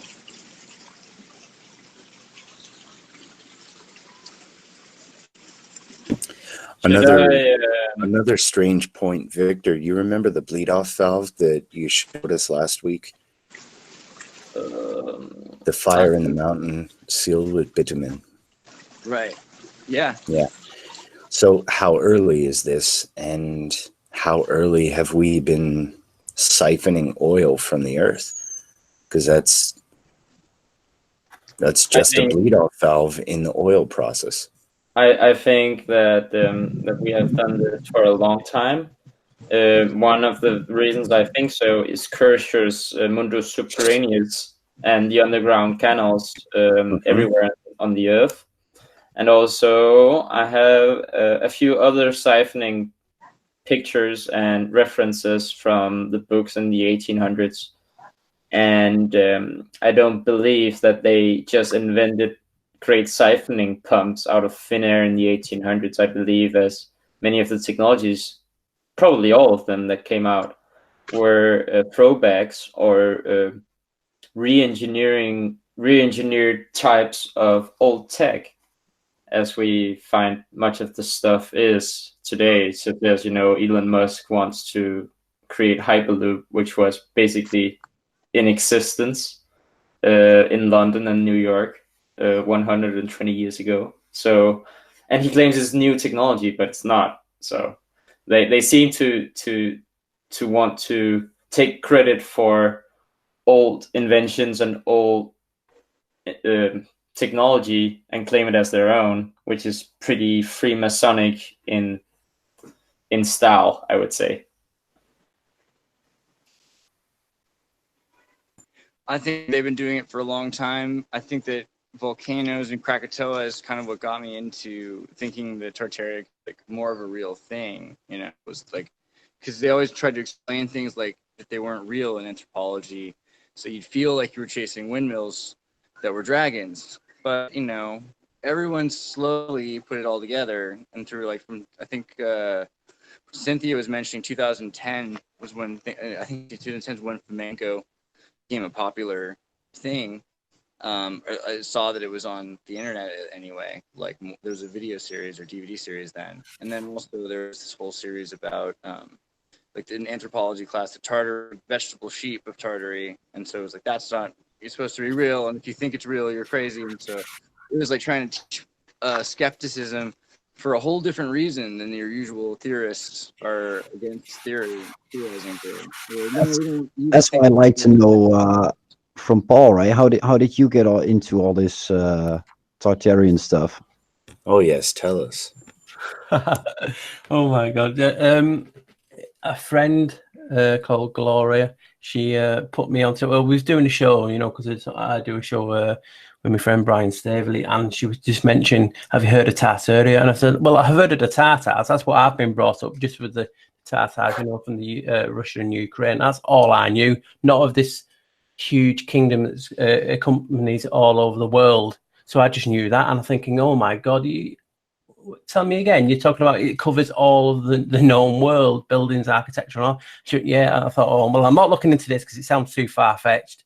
And bam, like overnight, I was like, whoa, my head was exploding. I just couldn't get enough of it. So that's how I got into it, just by a friend telling me to look into it. Because when we do a show, like I like to prepare myself just so I'm not sitting there like twiddling my thumbs type of thing. So I looked into it and I was like, I was just blown away because I was seeing it everywhere. I've looked into maps all my life, and for some reason, this Tartary now, it's everywhere on maps. And then when more and more looked into it, and the excuse was, well, that's what we call everywhere. That's not being mapped. We call it Tartary or Tartary. And I thought that's a bit lame. That if you're mapping a place and you're naming rivers, little villages, but you don't know the actual physical location, you just call it Tartary. That was a bit weak. So that intrigued me. What why it's hidden, and then seeing the odd video here and there, and it just grabbed my attention because of how so wide ranging the topic is and where it can branch off. You people that just concentrate on the buildings, the different types of buildings. Some people are looking at the advanced tech side. Some people are looking at the origins of it. It's a really interesting topic that can cover such a wide avenue, and that's why I really, really enjoy it. Yeah, there's so many ways you can look into this topic and still keep it interesting, because it's so grand in scale. Yeah, so much of it was like, I mean, for people like your friend and I, we were told it's a fairy tale. That's the only reason. And so this is, I think, the way that it survived is so many people were able to tell the story. Like, guess what? You know, this isn't real, so don't be upset. Like, you know, but your mother tells you stories, you know, when you're a kid, and like a lot of them are about what it was like before. And so it's like, it's a very real thing for a lot of people. Just because it's in your imagination, it's vivid, and it's like a society where everything worked, everything was functional, you know. And it seems like magic at some point in our history, but less and less because as time goes on, come up with a way of understanding how it would have worked. But at the time, it was like, you know, it's so beyond our understanding how water could flow and things could be heated and things could be cooled, and you know, metallurgy, right? Metallurgy is like this huge thing that kind of alloys define like a lot of this era too. Stones and quartz and everything else. So all of a sudden it's like all of that stuff's real. We know where all of it is, and we've come up with at least the generation that's taken it over. Like, we know how they were associated with each other. So there's all these layers, you know, and then there's like these clubs, and there's a point when there's like a broad alliance of people all from different areas of this, you know, place, and then they just destroy it. And then afterwards, it doesn't take more than a generation for people to kind of forget what it really was, you know? Definitely. Also, yeah, they want to forget because the trauma is better to forget if you want to create something new. In that moment where everything seems so dark and you can perhaps remember what was, I don't think you would be entirely motivated to rebuild. So maybe there is a very practical thing in not having this amnesia, just as the body protects the brain from having to remember trauma. I would guess that could happen on a collective level as well. Maybe even be induced for the greater good. I also do think there were I do think Krakatoa was far enough away that people didn't understand what happened when it happened, even though they heard it. You know, like in London, you could hear it 5 or 6 times because it's the sound. That really sort of depends, right? If you have a giant communication network all over the world going. Right. No, I mean, they might have known, but like, I mean, I'm just saying, like, it's interesting that around the same time, 100 years later, is the full-on disintegration. And so you've got this, you know, they say 580 or 1600, right? It's the Fomenko kind of thing. So if this is real, then you've got a lot of explaining to do about 700 and 1700s being the year of Islam, which is created by essentially, I mean, it's using the Old Testament and the New Testament of the Bible and some Jesuit kind of text, which is weird because Jesuits aren't supposed to be around until the 13th century. So if you have this whole idea, then what you have is, you know, a lot more, you know, it makes a lot more sense. The Mormons and the Muslimans, the Mohammedans, the Islamic Muslims, like they're created at the same time in the fall after the fire, and this group has been excommunicated, but they gained back power, right? Because they were not allowed to be even in Italy or whatever you called Pisa, the region around the Venetian and Pisan, areas, Brindisi and all these other places. Like they were kicked out and they go past Bulgaria. If it wasn't for Catherine the Great, then maybe it would all be different. But it seems like what they did was they went everywhere else they could and created these other organizations. Because the first thing you had to do to be like a Freemason is you had to swear not to be a Catholic, because you'd be excommunicated. So, even that is a correlation with early Jesuits. Depending on what you consider early, but like mid Jesuits. So at the point when they're no longer part of the church, because it's 50 to 100 years, maybe more, where they're not part of the church. And when they take over the church, it's because they unburied a dead pope and they dug up his body and they excommunicated his dead body and got his soul out of heaven, they said. And everything he'd ever done, they excommunicated that from the records. So it wasn't that they put themselves back in, it was like they removed ever being removed. So, there's the beginning of them messing with timelines and history right there. You've got evidence for it, admittedly. They admit it. They changed the history of everything by removing those papers. So if that's the case, then Fomenko from the 3rd century to the 7th century, and then the 1666 fire of London, like what if that all correlates with these volcano power plants that are mega industrial centers, and that's why civilization is so trashed in Indonesia, and maybe also why it's so green there, because all these places like Chernobyl have been they're just the most beautiful place on earth. Like they just grow back, man doesn't touch it, and 20 years later it's covered with trees and things like that. So maybe that's part of the plan, is that there's these zones that they have to fix, because they've been through some sort of a catastrophe from industrial accidents.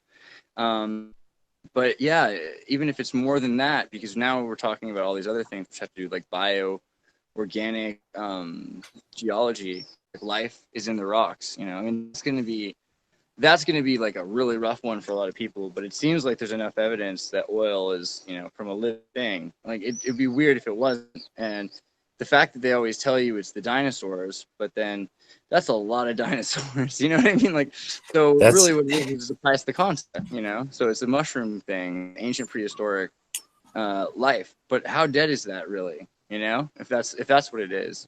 Never. That is the extremophile elite. Yeah. The fungus. We were talking the other day about how the world tree may have been a world mushroom, and the trees grew atop its corpse. Just like moss will grow above the surface and the fungal web of the forest grows beneath it. Never, you can't really kill a mushroom. As soon as the right conditions are there, it's alive again, it's growing. And I still have to look into early it's hard. You can kill the fruiting bodies of the mycelium, but to kill the mycelium network underground, or to kill off all the spores it leaves off, is pretty hard. To fight the mushroom, we must first understand the mushroom. I should say you can kill it in the kitchen, but there's an author, and he's recently become very popular, but I used to read him almost a decade ago. His name is Jeff Vandermeer, and Vandermeer wrote City of Saints and Madmen, which is a collection of stories, and they take place, I would say, 1800s, and the place is completely fictional, and it follows this city of Ambergris, which is a whaler's town, and you could place this in like a random delta just upriver in America. in any random place where he created it. But it speaks of this prosperous town, and then it speaks of the slow infestation of odd things, little gnomes and mushroom-type men, and chronicles this city over the course of maybe 200 years, where they've come into our time and completely taken over. And so at first it was a slow creep and it seemed devilish, and then it became jackbooted Gestapo takeover, and then it became this sort of cooperation, but the humans became infected with the spores just by living with these things. They began to turn into these hybrid things. And Vandermeer is definitely worth a read, but he speaks at length about this. And it's some of the craziest stuff I've ever read. And they call it literature, not science fiction. It's American literature. He's famous for the Annihilation trilogy they made into that Natalie Portman movie, which is trippy, but it's nothing compared to the book. Yeah, I was just going to say, the film's a bit trippy. Yeah, the film is like a really calm version of the book. Nothing compares to books. Exactly. Thank you. Oh, we need to sing Reading Rainbow as a group. Oh, I know. I mean, like, that's what we're doing, though. It's been a long time coming. We've got, like, meta arc Iris. I don't know. It's like the Reading It's like Rainbow. that wonderful thing that books do. They activate the imagination. Hey guys, can I ask a question? I don't want to backtrack too much, but I don't want to interrupt either. Do you think that the Great Fire of London was a hoax because of the death toll? I think that I mean, I don't think that it was. I think that it was. Yeah, you know, it's like something happened, right?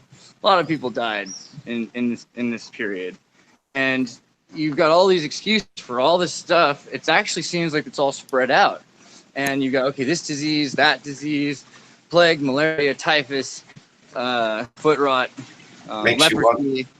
Maybe it's all just one thing, you know, that happened like in a catastrophe, like it was. You know, it got worse and worse and worse. But it sounds to me like it all sort of happened in 1811, you know, as far as our history, our dates go.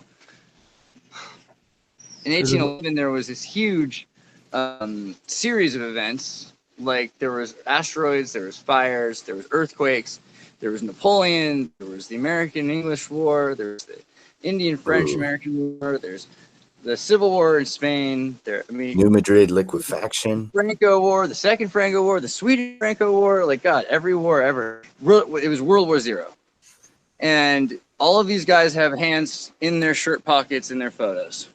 They're all holding something to their chest. They're hiding something. You know what I mean? And it all happened because they all knew each other.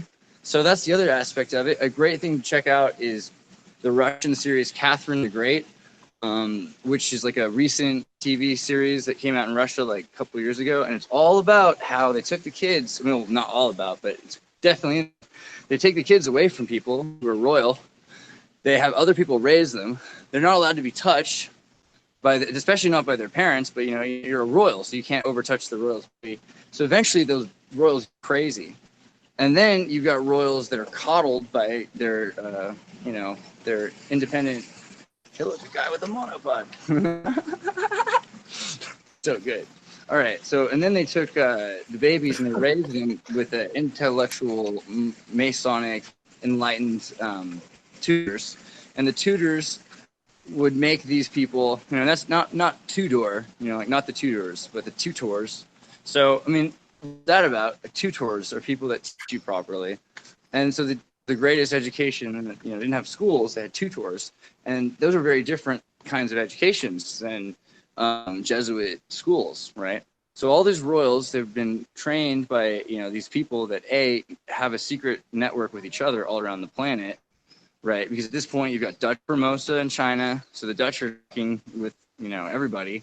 and they're working for the Spanish. So the Spanish Empire is spread all over, Western Hemisphere, and then there's the Asian islands where the Catholics are. So then they're back and forth with them. So they're everywhere. You know what I mean? Like they're everywhere on the planet. There's a point when the only thing connecting this planet is this kind of rotary club thing. So it makes you wonder, like, did they not just do it all at once? Was it like a final swoop takeover because it was just so easy to just, once it was down, kick them while they're down, Yep. But camera work at the end there. Yeah, good camera work at the end. Camera pose. Now, it's funny, Senior Blacksheep. I came into this Tartarian thing as a distraction, just because I love a wild story. But I was all about the GSM thing before, the Grand Solar Minimum, and got into the Tartarian thing and began to realize that cyclic catastrophe, no matter the cause, is actually linking everything I knew with everything I was learning. And so the whole Tartarian thing, the Tartarian angle is just the truth before a previous reset. And that's it. And so everything we do on the server, Andreas and I both used to say this is so much bigger than just Tartaria. It's just a facet. Loud trucks. Yeah, it's just a chapter of this whole thing that we've lost. Mm-hmm. And maybe we'll get it back, but we are getting it back. Who knows, though? Well, okay, get it back. I have dibs on this place, Ben, because it's pretty awesome. And running water is a nice factor. But I want to put a pool and a swing set and a water slide right down here. We'll call it Scythian Slides. Andrea Nova. Nova presents Scythian water slides. Man, a historical water slide park would be pretty cool. Andreas always comes up with this. Well, I mean, I don't know, but isn't that basically what this is? Like, if you just fixed it up a little bit, you could just widen the path a little bit. I mean, it's a little bumpy, the water stairs, but that might be cool. A little like floaty thing, or like Andreas presents water park Tartary. This is all possible. We can make it possible. All right. For all the ways you could re-engineer something, you want to make a water slide. Yeah, Six Flags Tartar. We get into my obsession with water slides for because it's actually related. It's not actually as off topic as it sounds. Fair. I swear. I mean, I love water parks. I'll admit that. So when I was a kid, my dad's like, "You want to go to the world's most ancient water slide in the Western, or in the European Occidental world?" Because I think there is one actually in, there's Moorish ones that exist, and I'm going to try to find them now because there were water slide parks, water parks in Africa, and in places where the Thracians were, and the Thracians were probably the Taurasians, right? Or maybe there's Scythian traditions. You mean water parks? Are you sure they're not temples or tombs? Oh, I mean, like, what's the difference? You know what I mean? So if you go to a water slide temple and you go down a water slide in the temple, that's, if your God demands it, I mean, that sounds cool to me. Like, so there are. There's only one way to get to the crypt, boy. You shall enjoy this slide. Well, it's a good question, and the reason I would suggest that they were made as water slide parks is this one that I'm talking about, which is in Austria, and I can't remember the name of it off the top of my head. It was near Vienna. I'm going to find it and I'll put a look up and I'll make a little clip about it. Basically, it's built supposedly in 1811 or something, right? It was founded, is the word, founded. They founded it. I founded it myself. And they, founders keepers. So this German, Austrian, Prussian prince loves water parks and he's Mr. Toad's wild ride kind of a guy. So he installed this crazy system. It's all stone. And that's the weirdest part. It's not metal for the most part. I think there might be pipes now or something, but it's all stone everywhere. And it's like you sit down at the table and there's chairs and it looks like a shot from like some Viking Paleolithic Stonehenge thing, but there's water through all of the seats so that it shoots the girls sitting at the table in the butt with water. Or actually everybody. It shoots everybody with water. But like that was, the prince apparently thought this was so funny because, you know, he was Prussian and Prussian princes have issues. But there was a number of things like that seemed too playful for it to be just a temple. Like, you know, maybe not, but maybe it was just like the Phantom of Liberty movie where they like, you know, have they're washing at the same place they eat or something, like vomitoriums or something. But I think more likely, no, I mean there could be a really sick, evil reason for things, you know. But I prefer the playful reason. I think it's better if the reason is just, you know, they needed something amusing and also, you know, like it serves a function. It probably is a temple. It probably powers things. The water is really useful for a reason. But, you know, yeah, like I think this, we were talking earlier, I don't know if you were in at this point, but I was saying minerals in the rocks that the water is picking up and pulling through are being charged by friction from the water going down these. And the water's coming up from the rock. So it comes from the very top and it rolls. And so by the end of it, you use extra powerful water. And they've proven that it actually helps plants grow better, you know, like it uses less water to get more nutrients in the water to the plant. So, I mean, it could be a lot of functional purposes to it. No, it's a really good point, because when's the last time we looked at something ancient and we're like, is this a toy? Yeah, totally. Yeah, I mean, that used to be actually a thing for a while, because they were like the Chinese. They were like, oh, well, why did the Chinese invent rockets? I mean, because we found evidence of it. And, you know, because they were like, we American and British people invented these amazing weapons. And then they're like, yeah, but the Chinese have had gunpowder forever. And they're like, oh, who, them? Oh, they're just playing with it. That's their first. I mean, now we admit that they use them to shoot across to each other, but they were doing fireworks. Were probably also for sending messages, or, you know, they have all these stories though that are more amusing about ancient China. That's why it looks more like the Tartaria, right? That's the area, the Tart area. So that's why it looks more like they walled the Chinese in. Like, stay there. We don't with all your fancy stuff. We don't want you in here. Bugger off. Well, I mean, or maybe it was maybe the Tartarians were the ones with the fancy stuff. You know what I mean? Like Genghis Khan and everything. They had all this misused Tartarian stuff. Like they had fireworks because they were misusing, you know, older stuff. We have if the Chinese were rednecks, then they just did it to blow shit up.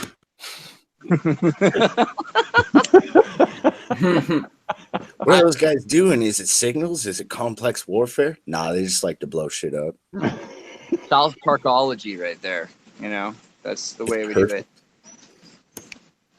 Shitty walk. Well, I mean, in general, though, it seems like the Chinese, you know, I mean, we have a new member. I really hope, shout out to Ashley Chu. Should I admit who you are? I feel bad if I wasn't supposed to tell anyone your name. I just she put her name up. There's some really great stuff. I'm trying to make sure that everyone talks about things, so I hope it's okay. I'll ask, you know, like, I think the point is that you should go into the Discord and check out some of the stuff that's been posted by other members. But one of these members actually posted some pretty important stuff about ancient China and the multiple cultures that live there. So you go into this thing, you're like, okay, well, tell me about China. And it'd be like, if someone went to America, tell me about the United States 1,000 years ago. And they'd be like, well, you see, it was a bunch of like tribes then of other people. You know, well, that's the same thing with China or Spain or Europe. Like, tell me about the country of Spain, like before it was called the country of Spain. Well, they all spoke different languages like they still do today, right? So China's got 52 ethnic states, essentially, 52 ethnic different peoples, minorities, aside from the Han, right? So that's a lot of states. Those are all spread, and they're not all in one place, and they've been moved around because they don't like them or they want to declare dominance. And the main group of people, the Han, aren't indigenous, which, you know, they moved in there. Like, we kind of have facts of that, like, at this point. But we don't know if it was just the Uyghurs, the Uyghurs. The Uyghurs were there first, which is pretty funny to me. They're called Uyghurs. But, you know, spelled U-H-Y-G-H-U-R. U-Y-G. H-U-I. Something like that. O-U-G-H. Wait, O-I-G-H. Sorry? O-U-R. Oh, cool. Hold on a second. This guy knows him on YouTube. That's funny. Yeah. Really. I'm a loud, obnoxious American. Hi, I'm Andreas. What's up? These are new people we just met. You'll see yourself. Hi. You're live? Yeah, we're live right now. We're doing like a thing on Tartarian history. Where are you guys from? Romania. Oh yeah? So basically, not yet, but it's part of our next part of our video series. Okay, what's your name when you Xirtus. Xirtus? Yeah, you can find it pretty fast. And then we have tartarynova.com. And yeah, so we're gonna go to Romania pretty soon though, because there's castles there, and they're the Tatar castles, the Bulgars. Yeah. So the oldest records we have in history now come from around there, from either Romania and Bulgaria. And we used to think Egypt or Samaria. Now it's like the Tartarian tablets. So yeah, you guys are from the oldest culture in the world. Good job. All right. Yeah, thanks a lot. Good work. Bye. Take off. All right. Tartarian street team. Viva Tartarian. There's the most recent Tartarians I've ever seen. Oh my gosh. Wow. That's pretty cool. Figured it out. That guy's really doing something weird. Should we get on with Nathan's material? I have a limited amount of Fomenko stuff. Sorry. I have a limited amount of time this evening. Oh, there's Victor. Did you already show the bits of text that you showed me? No, I haven't finished it yet, but I would finish it after you're done. My stuff kind of hinges on yours. It's really just a proof for yours. Oh, maybe then I should start then, or carry on. Yeah. Okay. Well, I am already here, so if Mike can get it on my screen again. There we go. I'll just reiterate, Nathan, I read this just before you came in, and it was about how the Crimea underwent massive mud eruptions in the past, and not only one, but more than one. And the products of the mud eruptions are new land and lofty mountains, because it spews up fragments of limestone and shale. Yeah, basically the whole Caucasus, you said, right? Yeah, and that's the reason why you have shales found on the top of mountains, is because of these mud eruptions. So it's a huge buzz for natural, the common narrative of geology, where they talk about how is it geological millions of years it takes to push up mountains, and then the shales come up or something like that, isn't it?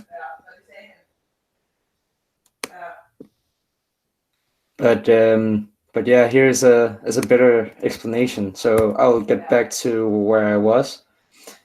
Here we can read that Russia was a dense virgin forest, and her gigantic pine trees are now felled, and it doesn't match what we see today with trees that are not, more than 200 years old. So where are these gigantic pine trees?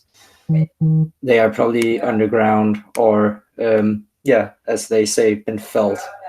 But I would say they're probably underground. And here, with successive changes on the shores of the Crimea, and changes produced by mud volcanoes, I'll read from here, that similar elevations. Who has a female voice echoing? Oh, she can be heard right now? Yes.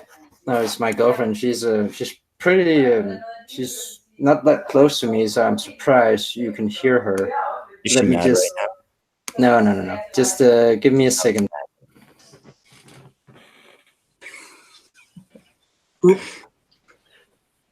Oh well. Due to technical difficulties, Victor is unable to speak right now. Okay, I think I am. I got it solved now. Okay, so where was I? I was about to read it.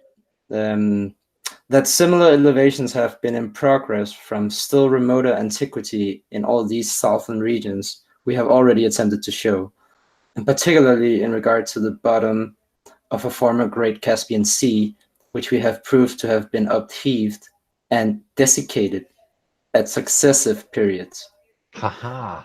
So Wiseup says there was one event, and these guys are here to tell him no. Now the very coast of the Chersonesus, or where marked changes have occurred in the historic era, are in the vicinity, or it may even be said, in the ancient line of elevation of the Caucasus and the Crimea, along and parallel to which mud volcanoes have been erupted, that have continued in action to the present day and have raised up land above the waters which did not exist in the time of the ancient historians. So this is a pretty important part of the book, because it explains that these mud volcanoes, again, creates massive geological changes in successive steps. And it talks in the book about some plates. I think I'll show them the next time. And one of the plates gives the apparition of Taman and several adjacent islands of the Kuban through the eruption of mud volcanoes. And these are not isles anymore. These Taman and Kuban turn into one giant peninsula. But yeah. Thus, freshwater shells common in the Volga have been found at about 300 feet below the city of Astrakhan.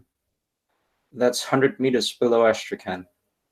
That gives you an indication of some of these older cities on these older maps, how far down in the ground they could be, and how far you would need to dig in Russia to find anything of the old Tatar Empire. 300 feet. So it gives you an idea, and there's a lot in this book about it. And I think, this is in French, by the way, I think that these events, elevations, cause, as Wiseup says, old buildings to look like mountains. I have speculated that perhaps some old caves inside of giant hills, such as Stellium's Mount Go, which is that is a biological structure, but some of them could indeed be old churches, old parts of old cities, giant structures. Because in this cave in France, there's very close shell. It's not very thick. You can see how the sun comes in here, and inside of here you have large pillars, and this seems to be a massive relic from a church, like with stalactites on it. I don't buy that people who survived in caves made these because they were bored. This looks to me to be a petrified giant ancient building, and now turned into a cave, and you can walk into it now and you can see the remains. Here again, a statue, or what looks to be the remain of like a church-like statue, as you would have them in St. Peter's Basilica or something, and giant in size. And again, the sun is peeking through the roof, it would seem. And here again, a giant pillar. And look at the man's size here. This is wholly believable, because it's only been recently that the various branches of science have observed that stalactites and stalagmites can have an occurrence in the time span of years rather than decades or centuries. Mm-hmm. These things happen very fast.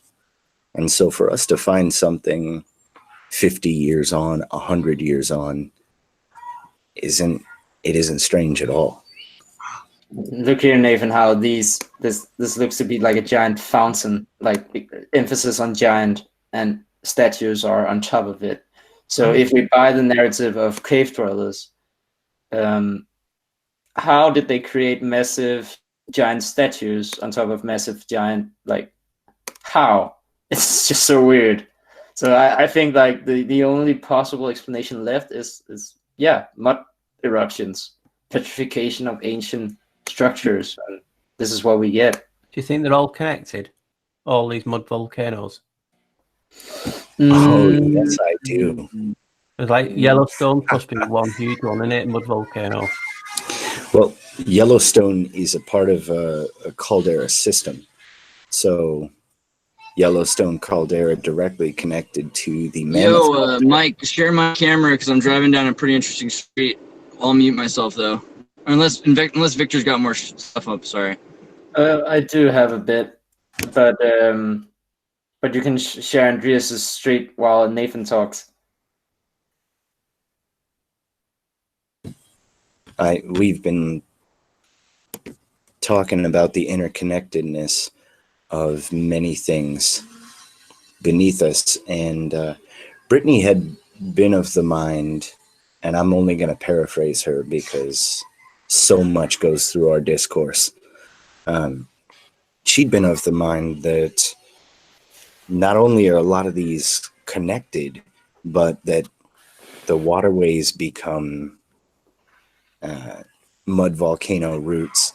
When magma chambers connect, they explode and shoot out the easiest route. Now, if you have a buried city or buried canals or buildings with arcades, galleries, thoroughfares, promenades that are now underground, if like London or New York or Italy, all of Italy is so interconnected right now, if you bury that entire thing under 30 feet of ash that is then flooded and hardened, you have a new skin of the earth and you have a new webway beneath.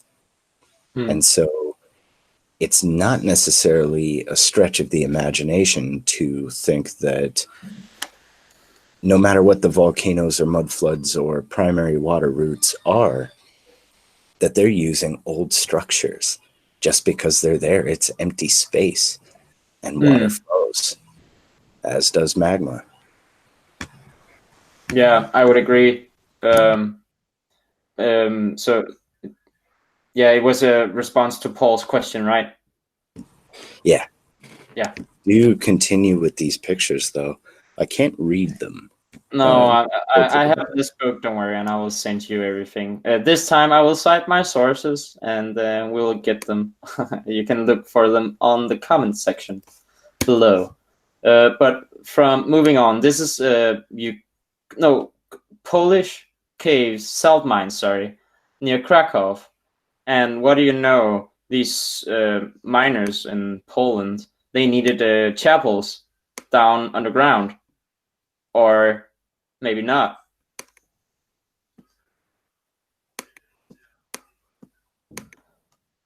How's about they dug into a church? What? Yeah. Look at this roof up here. Like, so imagine the logic again. You have a mine, it's underground. You have dug out the mine, because all other mines have like small tunnels, but these guys, these salt miners in Poland in the 1800s, they were so godlike that they created this massive space underground and carved things out of stone. I might have to read the story. It's 135 meters under the ground. Yeah. And yeah, it's just pretty crazy to think that anybody went down so far below ground and built things like this. Looks to me look that exploratory.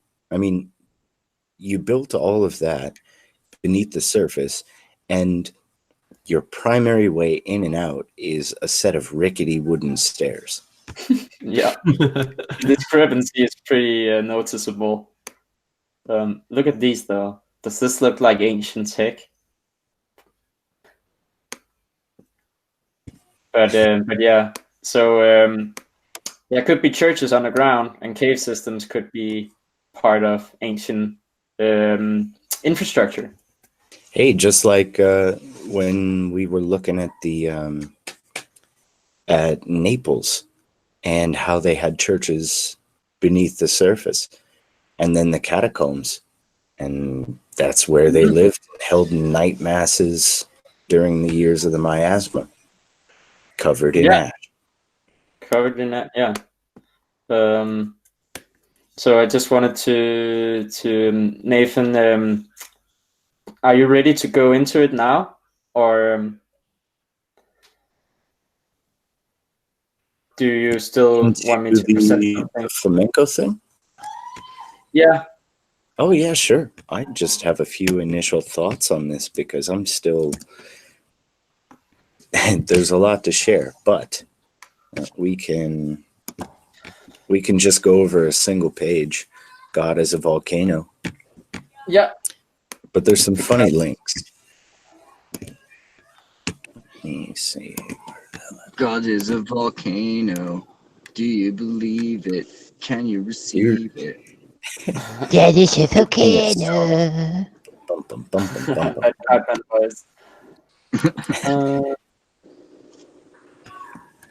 I'm saying hi from Britain.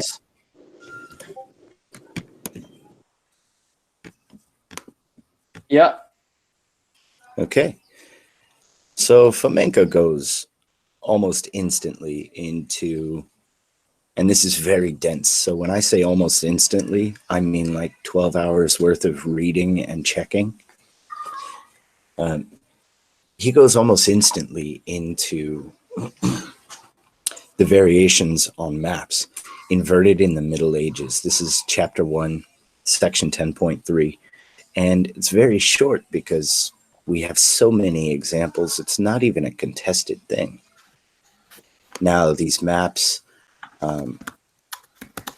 south was up and north was down.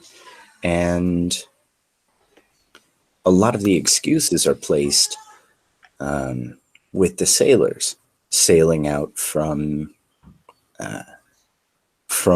Italy, from the top of the Mediterranean and southward. And they wanted forward to be up on the map as they sailed south. So they wrote these maps upside down. I'm not quite sure if I believe it because maps didn't face north until very recently. In all our chronological dating, in all of our map hunting, most of the maps that I find, east is up, which is quite interesting. There's a song out on the radio right now that says east is up. It's like the first hook.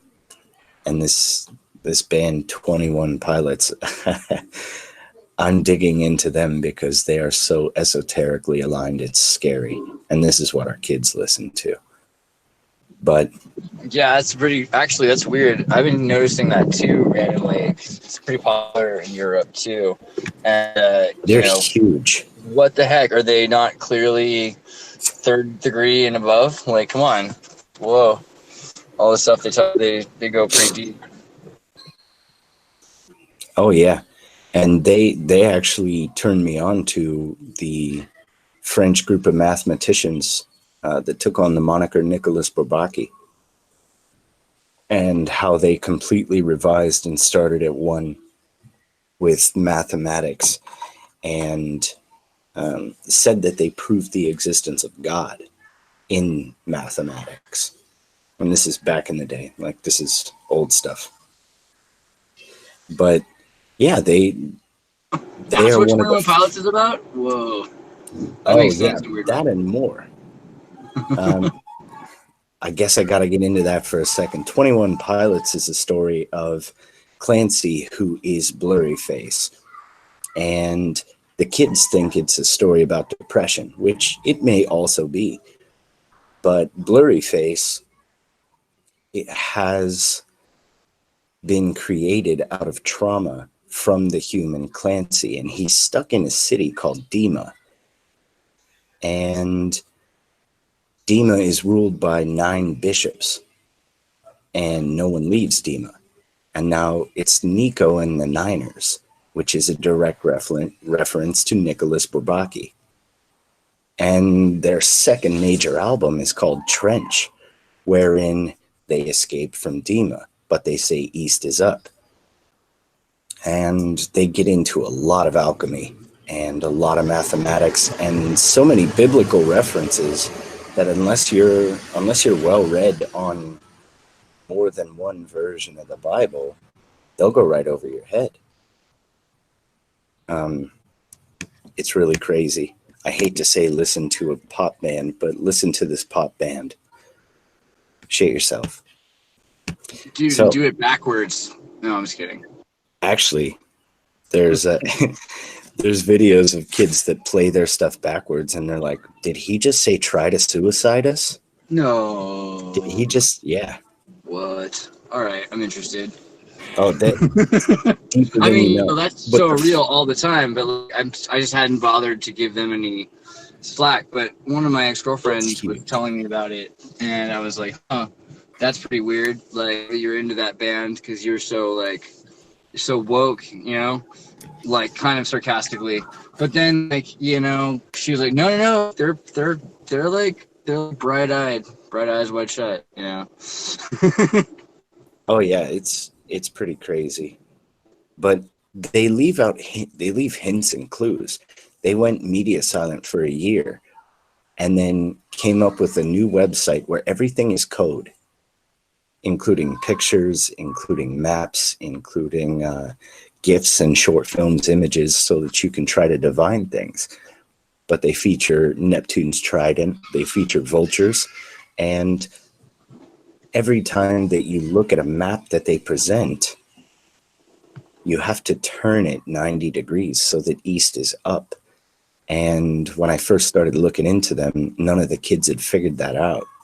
And me, I'm on this, like, everything is code binge at the time. And so I started turning the maps up and spamming their Discord. And they were like, where did you get this? I was like, it's an overlay of 2 images and you just turn east up like the song says. It's crazy. The whole thing is a puzzle. But back to this Fomenko stuff. The inverted maps of the Middle Ages put east on the left and west on the right. And the old charts from Genoa can be seen throughout this book, but they might be used by traders or military fleet. And therein they get to the explanation where they've changed the map, moved it, tilted, everything. But I've had this nagging thing for a little while now that north and south are inverted. If you think of them that way, then us here on the northern hemisphere are actually on the southern hemisphere, which would make a lot more sense if you're of the mind that the previous iterations of mankind, the Hyperborean, the rest, all of that may truly be hidden and kept from us. And where's the one place that no one's allowed to go no matter what? Antarctica. And the North Pole. So, yeah, the North Pole too. But we still have people in the Arctic Circle. I mean, quite close. But in Antarctica proper, it's such a no-go zone. And so I thought that was interesting. But he gets on in section 11 to a modern analysis of biblical geography. He states, the fact that many biblical texts clearly refer to volcanic activity has been well known to historians for a long time. The word Zion is widely known. Theologians interpret it as pillar. So, identifying Zion with Sinai and Horeb is common in both theology and Bible studies. Hieronymus, in particular, noted, it appears that the same mountain is called by 2 different names, Sinai and Horeb, or Sinai. But Mount Zion can be translated as the Pillar Mountain, and here he cites his reference. And I thought that was interesting. The Bible explicitly describes Sinai Zion Horeb as a volcano. In this case, the Pillar Mountain makes sense in the way of referring to a pillar of smoke above the volcano. But what if it is the pillar inside the mountain that is a giant tube carrying like a siphon tube from the magma chamber up to the crater? That could be too. But as we saw in that old picture, remember? But when you look at this picture, on the top left of the screen I'm sharing, figure 1.42, Moses ascending a fiery mountain. Ancient illustration from a Bible allegedly dated 1588, Biblia Sacra, taken from 544, volume 2, page 210, illustration 94. What does Fomenko say about Moses? Who is Moses according to Fomenko? He doesn't get into it here because he gets more into the volcanology interpreted. But I would say that Moses is Vulcan or Baal and Mars, and they are the fire gods, distinct volcano gods that were prevalent in the Age of Aries because Mars rules the Age of Aries. Mm-hmm. So I would say that the Jews and the Old Testament is a volcano book simply by the fact that Mars was the god they were inspired by, Moses. And that's why he carries horns, because horns come from Aries. That's it's Aries' horns on Moses, which is Mars. Yeah. So I just wanted to make that connection. It's very interesting that he would say that, oh yeah, they're talking about volcanoes. Then I would expect him to connect that to Moses being the fire god. But yeah, sorry. Well, perhaps as the emissary of the fire god, Moses walks up a volcano, comes back down with instructions and horns given to him by God as the emissary. But what he refers to also is a trumpet, which I thought was really interesting because all of your doomsday apocalypse, rapture, traditional Catholics are all about this. I had never considered that the 7 trumpets may actually be the sounds of volcanic eruption, because the Bible refers to the mountain making a trumpeting. Yes. And a trumpeting just meaning a loud noise. And I've never considered this before. And so I'm listening to Fomenko because I think that Tartaria is something that has been omitted from chronology and changed about. And what do I find as soon as I start looking into another man's version of chronology? Volcanoes again. Cyclic catastrophe again. I thought that was crazy. Because in my mind, this we know that the history of the Tatars was fabricated. So we don't have to regulate too much on it. Yeah. Well, what I mean is I thought this was a completely separate hunt. I thought I was familiarizing myself so that I could take it back here and apply it to Tartary and see where it fits. But I just find myself reading more about volcanoes. And I thought that was crazy. They talk about the mountain punishing the sinful and all of that. And we've made those connections before. But this is where we talk about how the Bible stories may not have taken place in the Middle East. And he says, seeing these descriptions as referring to Jerusalem and Palestine and the traditional Mount Sinai is very odd indeed, since Mount Sinai, located on the modern Sinai Peninsula, had never been a volcano. Where did these events really take place then? So he says, it doesn't look like it's from here. Where could it be? And he says, it suffices to study the geographical map of the Mediterranean region to see that there are no volcanoes on the Sinai Peninsula, and there aren't any either in Syria or Palestine. There are zones of tertiary and quaternary volcanic activity, but one encounters those in the vicinity of Paris as well.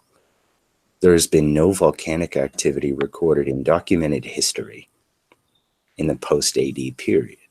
The only relevant geographic zones that possess powerful volcanoes active to this day is the area including Italy and Sicily, since there are no volcanoes in Egypt or anywhere in the north of Africa. We're looking for 1, a powerful volcano that was active in the historical epoch. 2, a destroyed capital near the volcano. See the Lamentations of Jeremiah. 3, 2 or more destroyed cities near the volcano, Sodom and Gomorrah. There's just one volcano in the entire Mediterranean area. Can I say, Nathan, that an ancient map has been found where it describes Sodom and Gomorrah are today probably in the Dead Sea. So in the middle of the Dead Sea is a depiction of Sodom and Gomorrah being in the middle of the lake burning. So it would seem that on the bottom of the Dead Sea is where you would find the real Sodom and Gomorrah, according to the maps wherein you can read that Babylon is Cairo and Pompeii is on those maps as well, in an area in history where they're not supposed to know where Pompeii is. So maybe, I don't know, it just confused me a bit, because if Sodom and Gomorrah is because are in the Dead Sea. Yeah, but sorry. Well, you know that Meat Puppet song, where do bad folks go when they die? They don't go to heaven where the angels fly. They go to a lake of fire and fry. You won't see them again until the 4th of July. It seems like an interesting idea of a lake of fire. Volcano. And Tartessus, yeah, a lake of fire. It's a volcano, right? Like a big, at the top of a mountain, there's a big lake of fire. Look at Maracaibo in Venezuela. The lake of fire. I mean, an oil lake will burn for years. Yeah. Now, so, if you thought that was death. We're not there yet. I'm still saying what Fomenko states. Not what I have found from it yet, but okay, it's a good thing to touch on. But yes, I will get there. He's equating this with one volcano in the Mediterranean area that fits the criteria of Vesuvius. And the famous Pompeii, a capital, 2 destroyed cities, Stabia, Sodom perhaps, and Herculaneum, Gomorrah. The names do possess a slight similarity. Now, Fomenko is only the latest and most popular. N.A. Morozov was before, and he has been so well shut up that it's damn near impossible to find his work. But ever since Scaliger started this, everyone that is against Scaliger has been effectively silenced, which is how I first got into the Fomenko too. What are we not allowed to say? That's probably what the truth is, or closer to. So Morozov was of the opinion that for the name Sinai given to Vesuvius is the Latin word sinus or sino, mountain with bowels. I thought that was kind of funny. You could name anything that. But Horeb has its origins in the Latin word horribilis, or horrible. So Morozov conducted research concerning biblical text as read without vocalizations and considered the localization of Mount Sinai, Horeb, Zion in Italy. Now, on this page alone are 50 references to the Bible calling something a volcano or referring to it. And I'm going to spend my week digging into each one just because I want to see how they describe it and try to geographically map this.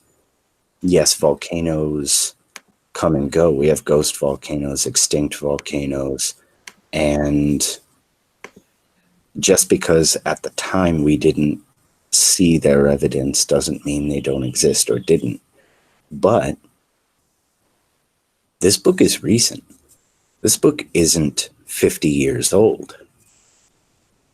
And it was about 50 years ago when our understanding of volcanology in this present iteration of society really gained traction.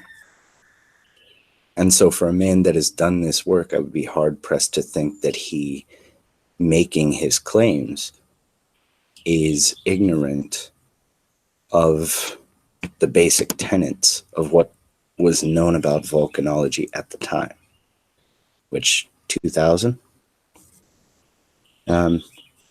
Here's what's interesting. The Bible says, "The Lord our God spake to us in Horeb, saying, Ye have dwelt long enough in this mount. Turn you and take your journey to the land of the Canaanites." Deuteronomy 1:6-7. So they vocalize Canaan or Canaan and localize it in a desert near the Dead Sea coast, which there's your Dead Sea map, Victor.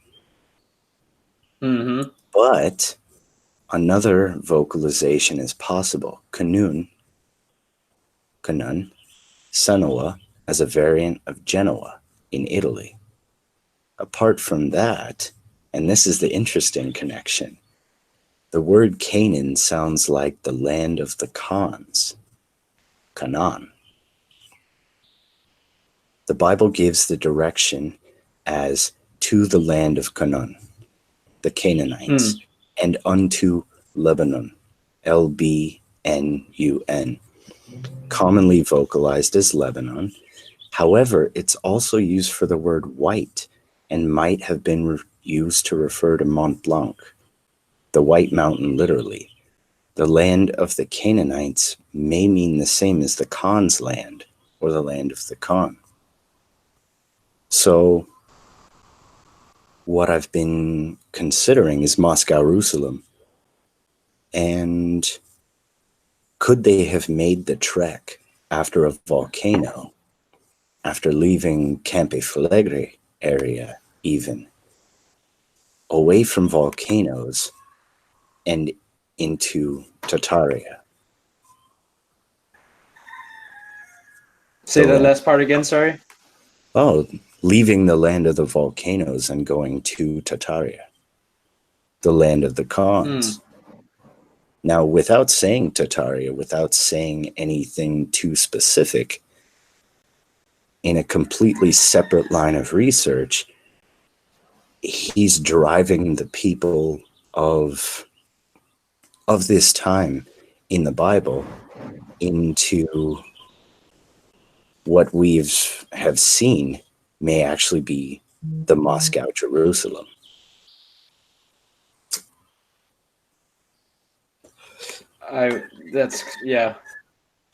That would fit in with a lot of the things that we're seeing. Yes. If what you're saying is true, it would also alter the family history I have, because the founding father of my family in 1347 was alleged to have traveled with the Danish king to the Holy Land, which is assumed to be in Jerusalem. And it is reported that they were knighted as Knights Templars in the Holy Land. But I thought to myself, that was pretty crazy that they only took 2 years on horseback to Israel and back to Denmark again. But if you went from Denmark to Moscow, to Jerusalem, that would be pretty doable. Yeah. I think it's so strange that Babylon, Naples, Cairo, and so many other places are dual cities on the map, some even triple. And how can we call 9 out of 10 map makers when they were accepted in the times incorrect and think that each of them is wrong and only what the Scaligerrian chronology said is correct, when it seems to make more sense that when a localized reset happened, they fled the land following the trumpet of a mountain and went to a place that we just happened to find out is also called Jerusalem. I mean, it's fun to play with, at least. I mean, I feel like people should be like less afraid or less worried about just at least considering it. I mean, it's practical. I mean, the Crusades in Russia is just practical. If you think about how we're being lied to about this and that, like so many of the things add up once you start understanding that the Mongolian hordes and the Ottomans holding the Dark Ages and the Renaissance like day and night from each other. Well, that's, it's a lot more like shuffled cards, but all of a sudden it makes a lot more sense. Why this connection, what this Holy War really was, why it mattered so much. I mean, like, it seems kind of weird that everyone went to the Holy Land and just left, if that's what happened with Palestine, and then Palestine just, becomes this crazy place that's a desert. It's like, what are you fighting over exactly, except that mystical? Well, and honestly, when you look at today's world, what's the one place we don't pay attention to? We don't really pay attention to a walled-off Russia, where Moscow, Jerusalem is. We seem to be thinking that everybody's fighting over the Middle East, and if everything is a lie, if you think in that vein of thought, what if that's a big distraction while nobody says anything about the true Holy Land as depicted in the Bible? Every Mesopotamian search for biblical archaeology has yielded 0 results, and it's a strange thing. And so looking at Fomenko, it seems to be the case that someone before us has independently found this out and drawn conclusions, but hasn't even looked at Tartaria in the sense that we have. I mean, his points go right along with ours.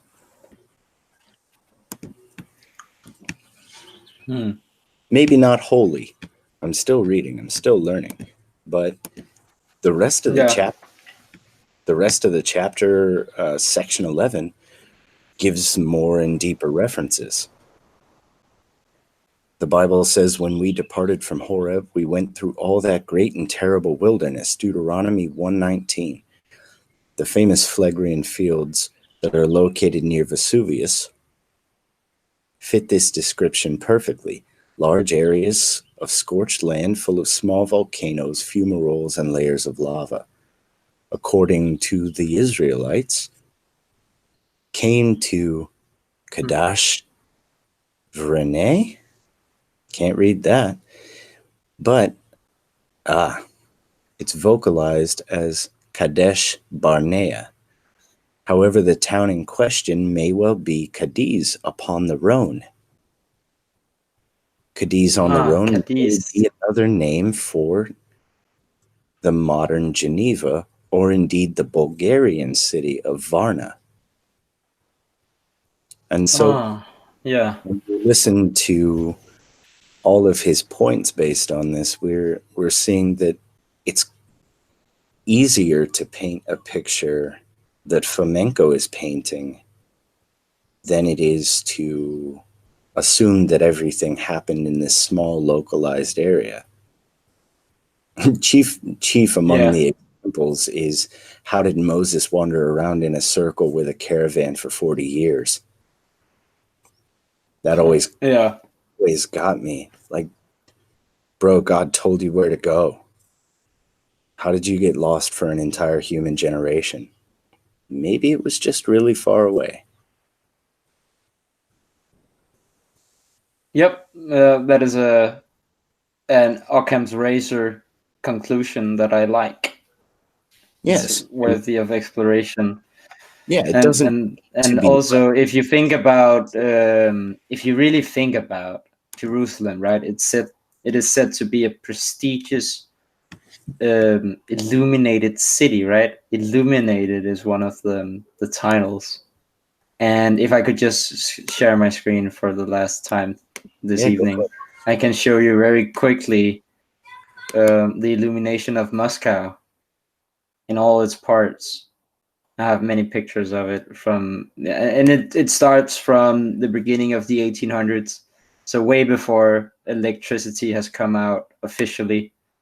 And this is the Cathedral of St. Basil in Moscow, and it is beautifully illuminated, and the rest of the city as well in the background. And more of the same here. And it's called the Moonlight City. In this respect, it is the Moonlight City. And I would just think that this city could do this way back in antiquity, and that this is a far better title, or far more viable option for a great city such as like the title Jerusalem is given. I think it fits way better than the modern Jerusalem, which is basically a ruin, and it's not as impressive as this, I would say. Not at all. And if we're of the mind that our world leaders are on the same page, then they've done their purpose and their task very well. Most people think that Jerusalem is in the Middle East. Now, if it really isn't, then they have succeeded. And it sounds like a grand opportunism. Indeed, because like the mechanism by which you control a nation, or by which a nation gains security, is entirely hinged upon history. The history of treaties, the history of nations, of bankruptcies, and of so history is the key to power, the route to power. So it's definitely something that they would need to control in every respect.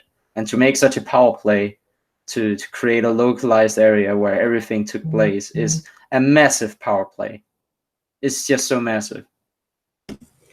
And now this is why... just look at Moscow just a second, Nathan, how many of these buildings were able to do this. It's not within. They are not all within the Kremlin walls. There are also some of them outside of, and they're able to light up. Sorry, Nathan. Now, this is where we get into the Fomenko chronology as relates to the book that you showed. When you said just a few centuries ago, Russia was a dense forest, dense virgin forest. So where do we come across this in our respective apocrypha and biblical text?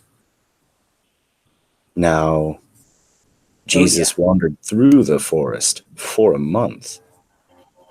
They places like Golgotha and Jerusalem are completely battled over. When they say, we think we know where it is, we think we know where this is. But as far as hard archaeological evidence, no. And what is the foundation of archaeology? Funded expeditions to prove biblical accuracy. And so what if that's the way it started? Maybe not the way it is wholly anymore, but that's the way it was. And if that's true, then any expedition into the Siberian or Russian wastes, into the steppes, could be a hunt for what was.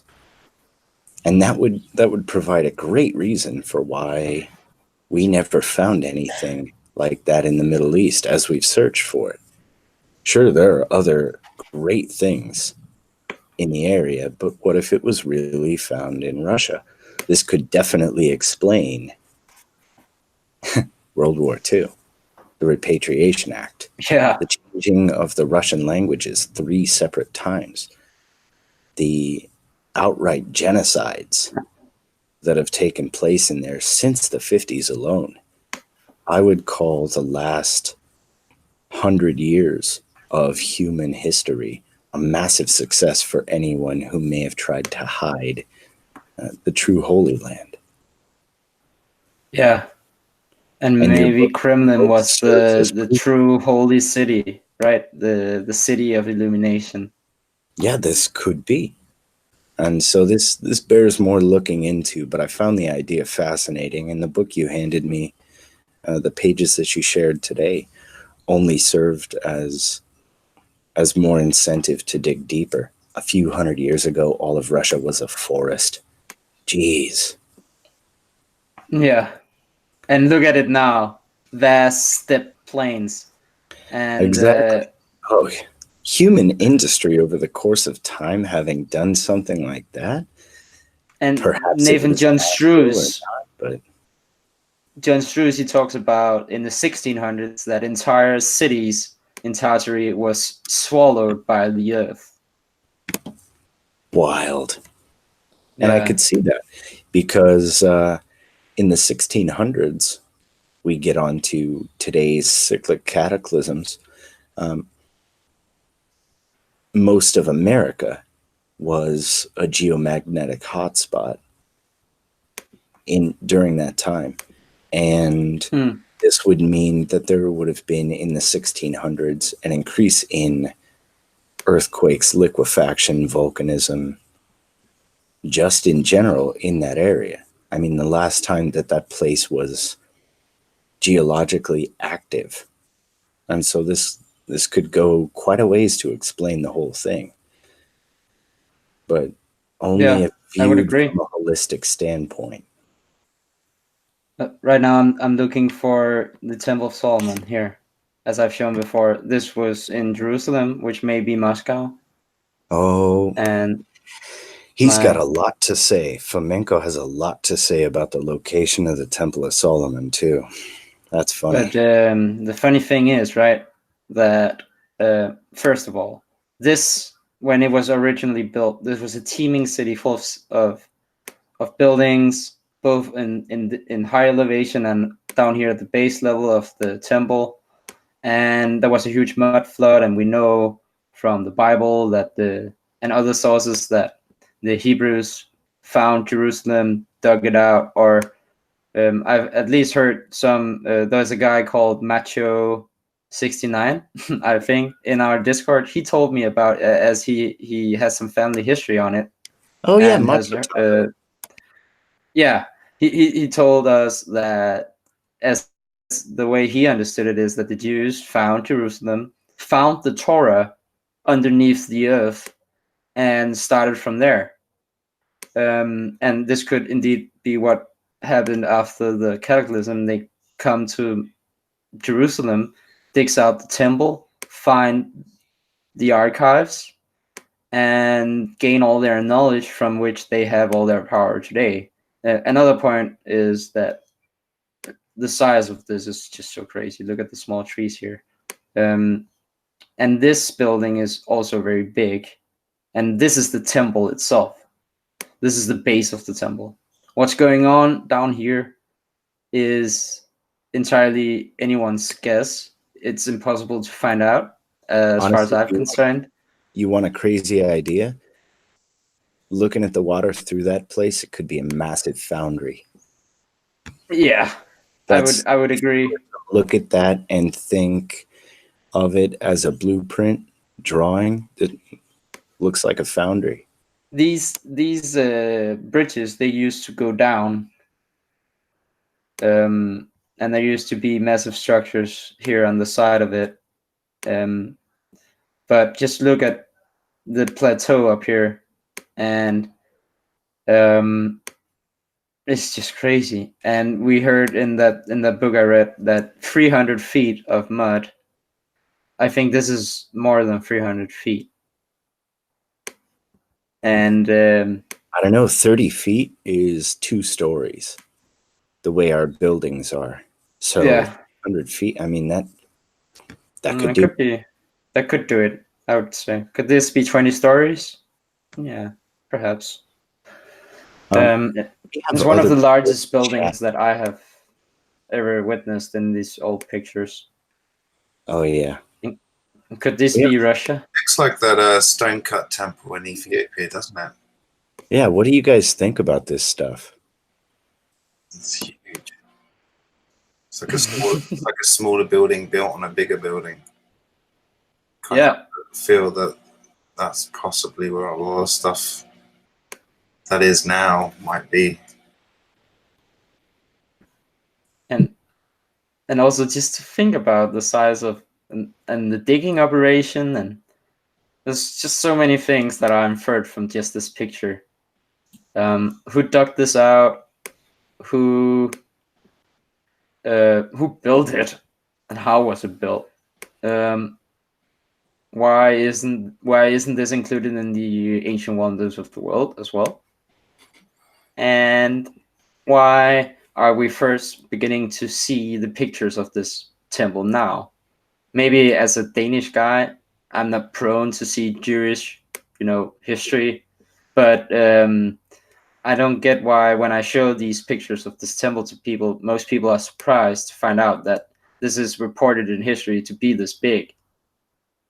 And they have accurate descriptions of it. It's nearly always the same. So this is pretty mind-blowing for people to find out, I find. And I'm surprised by people being surprised, because we should all intimately know this building. It's so impressive that it should be more widely known than the pyramids, in my opinion. We've all heard about it, but we've never quite seen it as this. Or some of us may have, but I didn't. And most people I talk to haven't either. So why is that? And look at the size of those trees right at the bottom. That'll give you a little bit of Yep. Blacksheep, tell us your thoughts. I mean, if you look at it from that, what I can say is whatever was built on top, it was new, modern, like an offshoot. They didn't even realize what they've built on, and then obviously they've dug it out. You know what I mean? It's just it's what would have been on top of that, because it looks like partly finished, doesn't it? The huge thing. It could have gone epic. It always reminds me the Tower of Babel. You know what I mean? That epic. Yeah, it's on that scale. It's the first time I've ever seen this picture, and it's wow. Yeah, it is quite wow. It's like a huge building. It's on top, but it's actually, if you look at it, it's like a toy house or toy building on top, and then the thing on the bottom is just of giant epic standards. Yeah, and I don't think these are supposed to be windows. In the other pictures, they don't look like windows. They look to be entirely bricked up. So it is a structure with no windows, which is kind of weird in itself, right? Because when you see a building today with no windows, you either think industrial or suspicious. That's what I was going to say. It reminds me of something, like Lord of the Rings, where the dwarfs are under the mountain, and it's like you said, it's a boundary, and it's all this there's no windows. It does. It foundry. Like, the dwarven fortress Drumendor. There's a book series where these dwarves made a city in a volcano. And so they made this massive foundry that's the size of a city, harnessing the volcano. and keeping it in check. So could it be a sculpted volcano? I don't know. Possibly. I mean, imagine geothermal plants. What if all of your craftsmanship and metallurgy occurred using a natural forge? I mean, you could control this mountain, stop this mountain from erupting by a series of channels and locks and pressure valves. If you can make things such as this, you could probably chisel or form a volcano into pretty much anything. Or if you can make this. Explain why there's no windows. Yeah, it would explain some of it. This, look at this rock art as well. Like if they're like you have on the Mount Rushmore, it's the same deal, I would say. So this is possible. It's being done today in India and China, and in the eastern regions of the world. They're very good at it. I don't know exactly how they do it, but they are able to create giant statues out of stone from the rock itself, and on a grand scale with modern technology. And it seems to be very much possible as well in the ancient world. There was a single guy. Oh, sorry. Continue. I just want to post a question. Just while you're talking about why there's no windows and different things like that, it's like people now, I'm saying nowadays, the modern society of we're like squatters in the old Tartary buildings. What if the Tartarians, what we think we know, the Tartarians were squatters themselves as well, and there was another advanced race before them?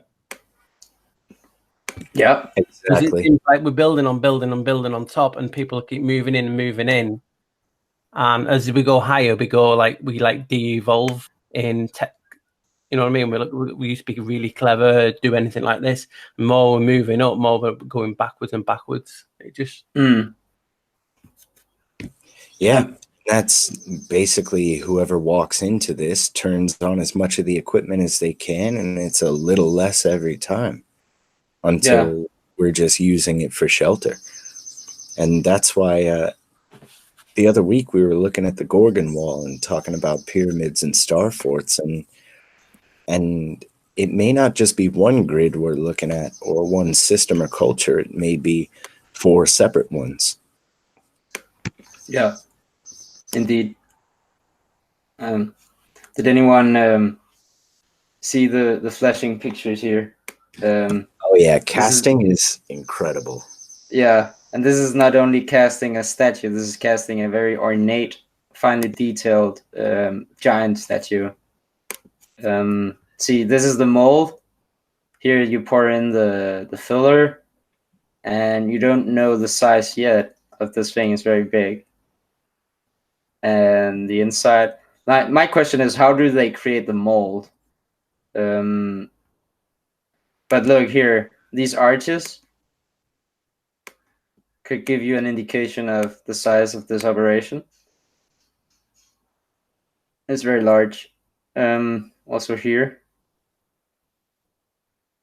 And very intricate how they created this. There's a lot of planning going into it, it would seem. And also the tube work to pour in and have the material come out again is like, how would you create a mold with the intention of also cast? It just seems to me like even more work. Just makes it even more impressive, I would say. This is after the burning, and then they just chisel it off. Have you seen, of course you remember the monks casting with basalt, but yeah, have you seen... But look at this, Nathan. Look. Made? Oh yeah. Have you seen the recent statues made? The recent castings? They're garbage compared to the old stuff that we look at. Look at I think it's incredible. It is. Like, you can make this giant statue from what you just saw, apparently. Yeah, and the old statues look infinitely more realistic. There you go. You see the. So this is what this guy was made of. I would like, if you can create this, to say that this is impossible is just weird to me. Right? I think it's so funny. They're just, tourists taking pictures on some shit they found. Yeah, and I said in the last episode that this fountainhead is not there anymore, and I found out that it is. It's just not that visible. So yeah. But I think this guy was cast as the other statue we just saw. He's certainly not chiseled, and he's not a mud fossil. So sorry, Roger. Now, then we get on to the idea of chronology, just because it's fresh in my mind. Go back to the Apennine. Mm-hmm. Do you think that, given how fast stalactites, stalagmites form, how quickly the Earth recovers after catastrophe, do you think that this image depicts something thousands of years old, or maybe 400? That's the basic question. 400, definitely. Yeah. Because Ancient. also, wouldn't you know it, Nathan? I found out, right, that one of the architects that worked on this garden in Italy, one of the architects is called Bon Tiempo or Bon something. Sorry, he's an Italian architect from the 1600s. He is the author of the book wherein I discovered the lance was a gun. No way. Yeah, I just found out, and I found the text related to the lances in Italian, but they're handwritten, and I have a hard time making it out. So if there's anyone speaking fluent Italian out there, and I know Mike Stilliam is one of them, I think Mike would be able to help me. But Mike is, of course, it's not his first language, and I think there are a lot of old Italian words, so I may need an expert or an experienced Italian speaker to help me find out what they say about the lances. A cunning linguist. Yeah, a cunning linguist. But I just found it funny that the lance architect is also the architect of many of these, allegedly, statues. Oh, it's always everything is collected and condensed into just a few hands that created it all. Yeah. It's silly. And he's part of the elites. You know, he was one of the elites' favorite architects. Now only a few of them. Yeah. And that's a funny thing too. Like we attribute everything SpaceX and everything with the Boring Company to Elon Musk, like he did it by himself. Yeah. Nope. Oh yeah, this is also an artificial mountain. Plug your computer in. Yeah, actually, I don't have any power right now, so it may be my cue for me to leave anyway.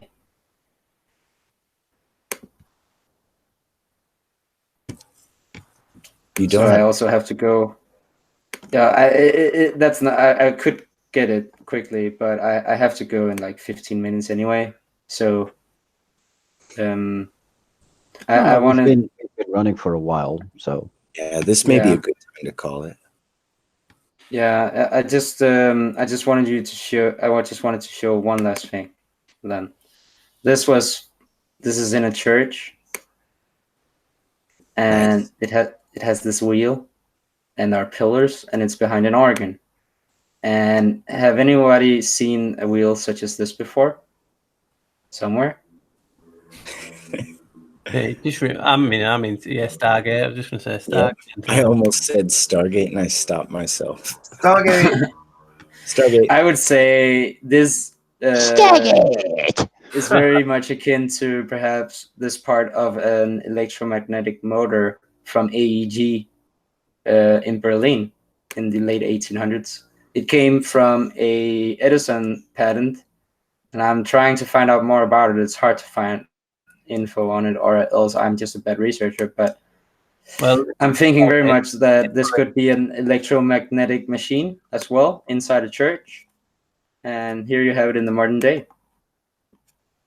And also here in this alleged ancient sulfur mine on New Zealand. Whoa, show me. But Another Stargate. What are you saying, Nick? Mystigate! Oh, I said send me that place in I have sent you it. the New Zealand photo. Oh no, this is on Lake Waikaki or the White Island, New Zealand. Sulfur mines, abandoned sulfur mines on the White Island. That's right. New Okay. Zealand. Have They're to see easily it. found. Yeah. Oh yeah. Okay. So I'm just wondering if there's something more going on with this inside the church. Does it relate to the electromagnetic motors, or is it just wheels in a mining operation, such as this in the alleged sulfur mines? So yeah, I'm looking much into church tech, such as this. I love it. Yeah, but yeah, I think I will start here then next time, Nathan, with all the church. Yeah, I'd love to get into it. Uh-oh. Is he gone? No, I don't think so. Or he maybe just lost the battery. Paul, I'd like to know how do you tie all your stuff into the Tartary? Sometimes I would like to wish I would do it myself, you know what I mean? So I can do more content. It's like, I don't want to say like sound too weird and freakish, but it's like I get shown, you know what I mean? I see patterns. Like I said, I've only been not long recently like dyslexic, and I've always had problems reading things, but I've always been able to see patterns in links that you wouldn't believe. You know what I mean? It's like the case of just showing them circles then and different things and stargates, and how the modern day stargate pattern, what you just saw there, is CERN. You know what I mean, with the circles.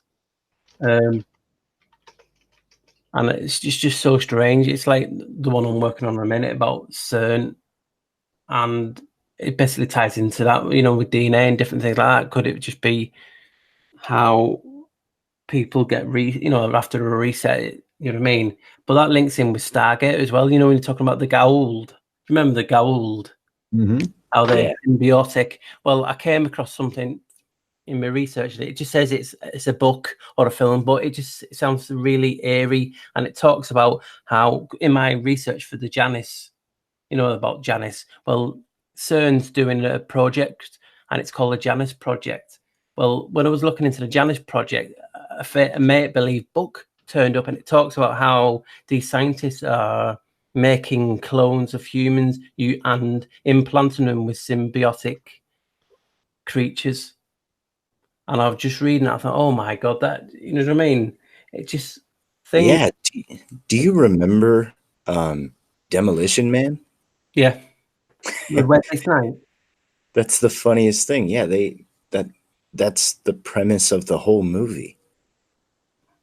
And that's what I'm working on in a minute, because I'm seeing patterns with this Janus cult from the Vatican, the Rome, the Jesuits. Even the Jesuits have two-headed on the coin.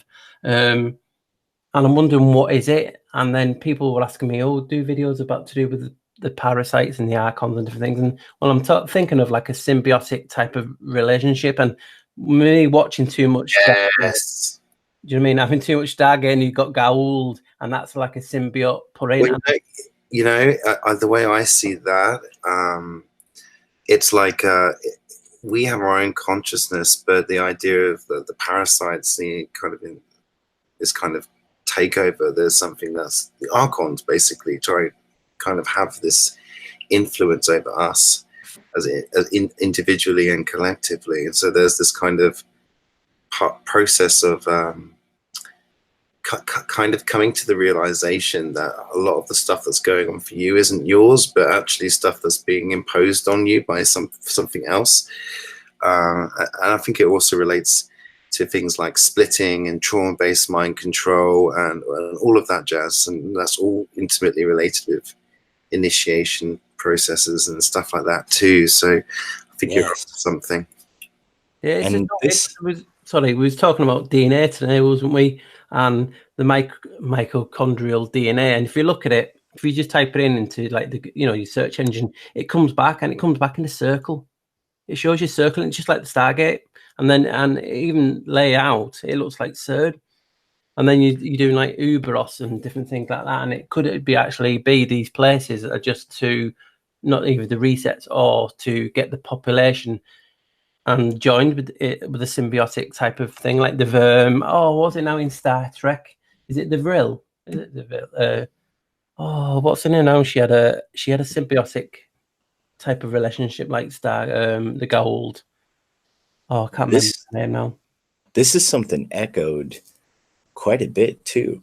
And who's to say that no matter what you call it, whether the symbiosis is biogenetic, mimetic, or psychological or metaphysical, who's to say that couldn't also be called a guiding hand? Yeah, and I was just thinking a guiding hand, whether God or Archon, can be more than one hand, can be beneficial and can be malefic.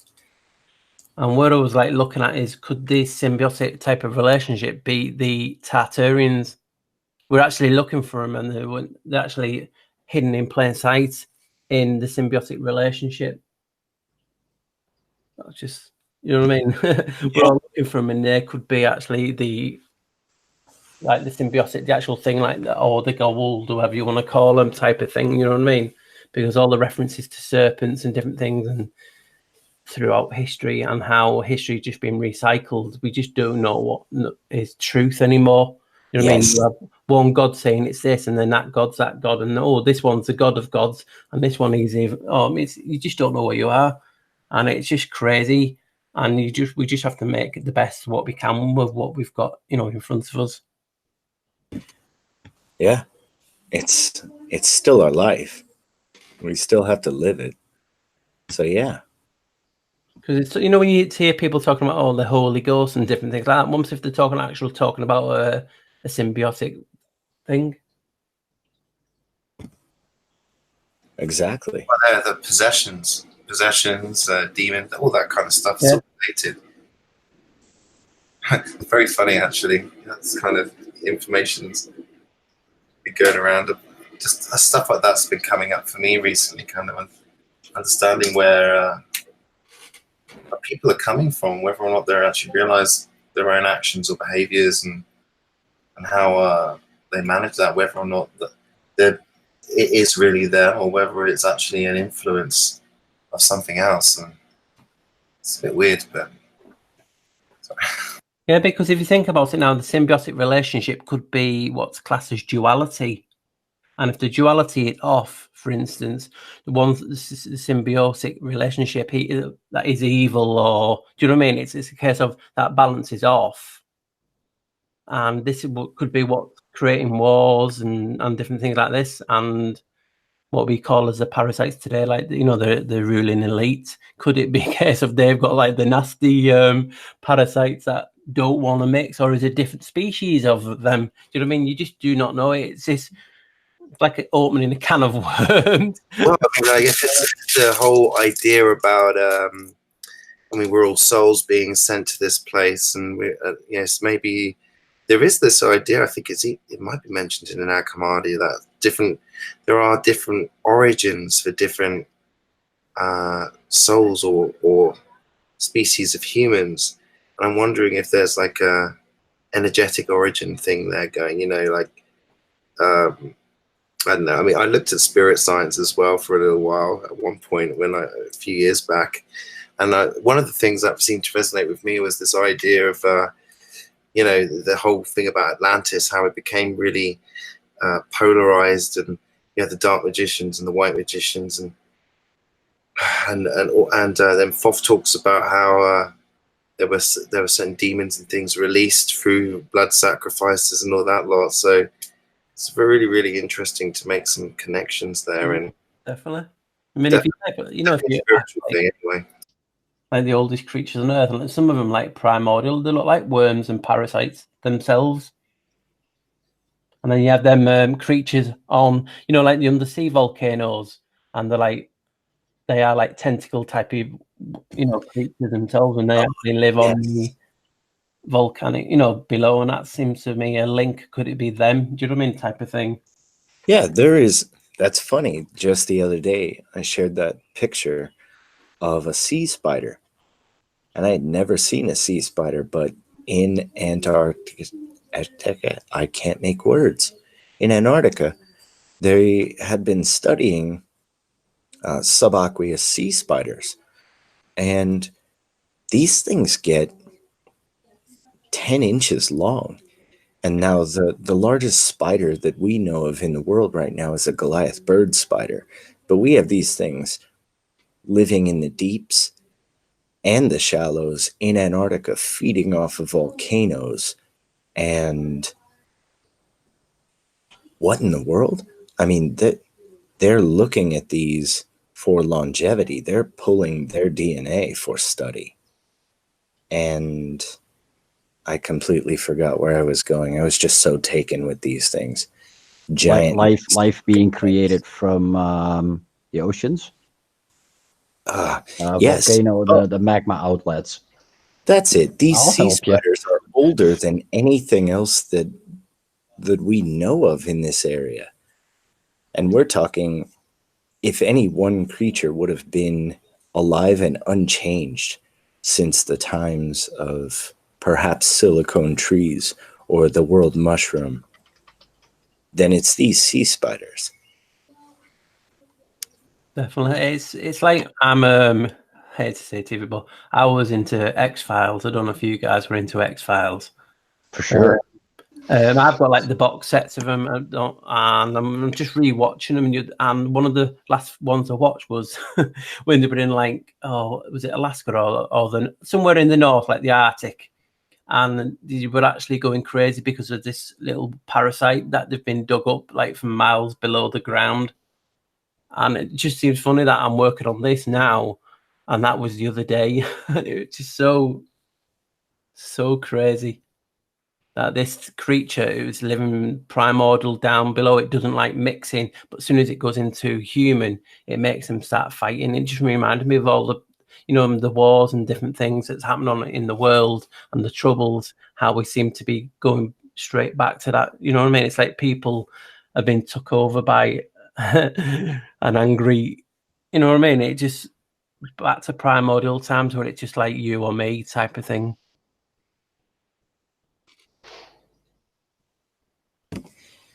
It's so funny too that I would agree with that, but it doesn't even make these type of things nefarious either. It just means that whatever we are completely unequipped to deal with them, and they know exactly. They are designed, engineered, so that when they come into contact, they are dominant. Maybe because from a genetic standpoint, they're more fluid, simpler and more effective, and we've been pigeonholed into our mimetic race. Like, we're the only mammals without claws. Our claws are vestigial finger protections now. And good luck taking a bear on. I would, though. Sword and shield. Give it to me. Definitely. It's just so crazy how things happen. You know what I mean? When you're researching things, this is what happens to me. It's like I'm watching some on the telly, and then people will tell me or send me stuff, and it's like what I've worked on, but it's a newer image. Like for today, that image I've just saw of the temple and foundry thing of like, wow. It's just actually, as soon as I see things like that, it's like pathways open up, linking me to other things that I've researched in the past, and it ties it all in. And that's how I work, and I just love learning. There's like a Gestalt awareness, and we're all a part of it. As soon as I'll go off on my own, like, Nathan, you need to go find something because you're not useful enough. And so I'll go on this unrelated search I'll go hunting by myself. And as soon as I bring something back and I'm ready to share it, Victor goes, look what I found. And it's exactly the shit I want to talk about. The same with Brittany, the same with Lee sometimes. And it's like we all are unconsciously pointed in the same direction from a million different paths. And we've noticed this happening more and more over the months too. It's crazy. Yeah, everyone yeah, for sure. Well, guys, I think it's time for me. Yeah, for me. Natural ending to me. Great. Yeah. We've all gone quiet. That's the ending. Cue the soft music. All right, thanks for joining, man. Yeah, good to have you. Have you again. Speak soon. Bye. Where is this airing right now? Is this? This program is coming to you via Relay 2 satellite, a spacecraft orbiting the Earth at a speed of over 17,000 miles per hour. Hey, everybody, tune in to Recent Tartarian. Recent Tartarian. Xirtus.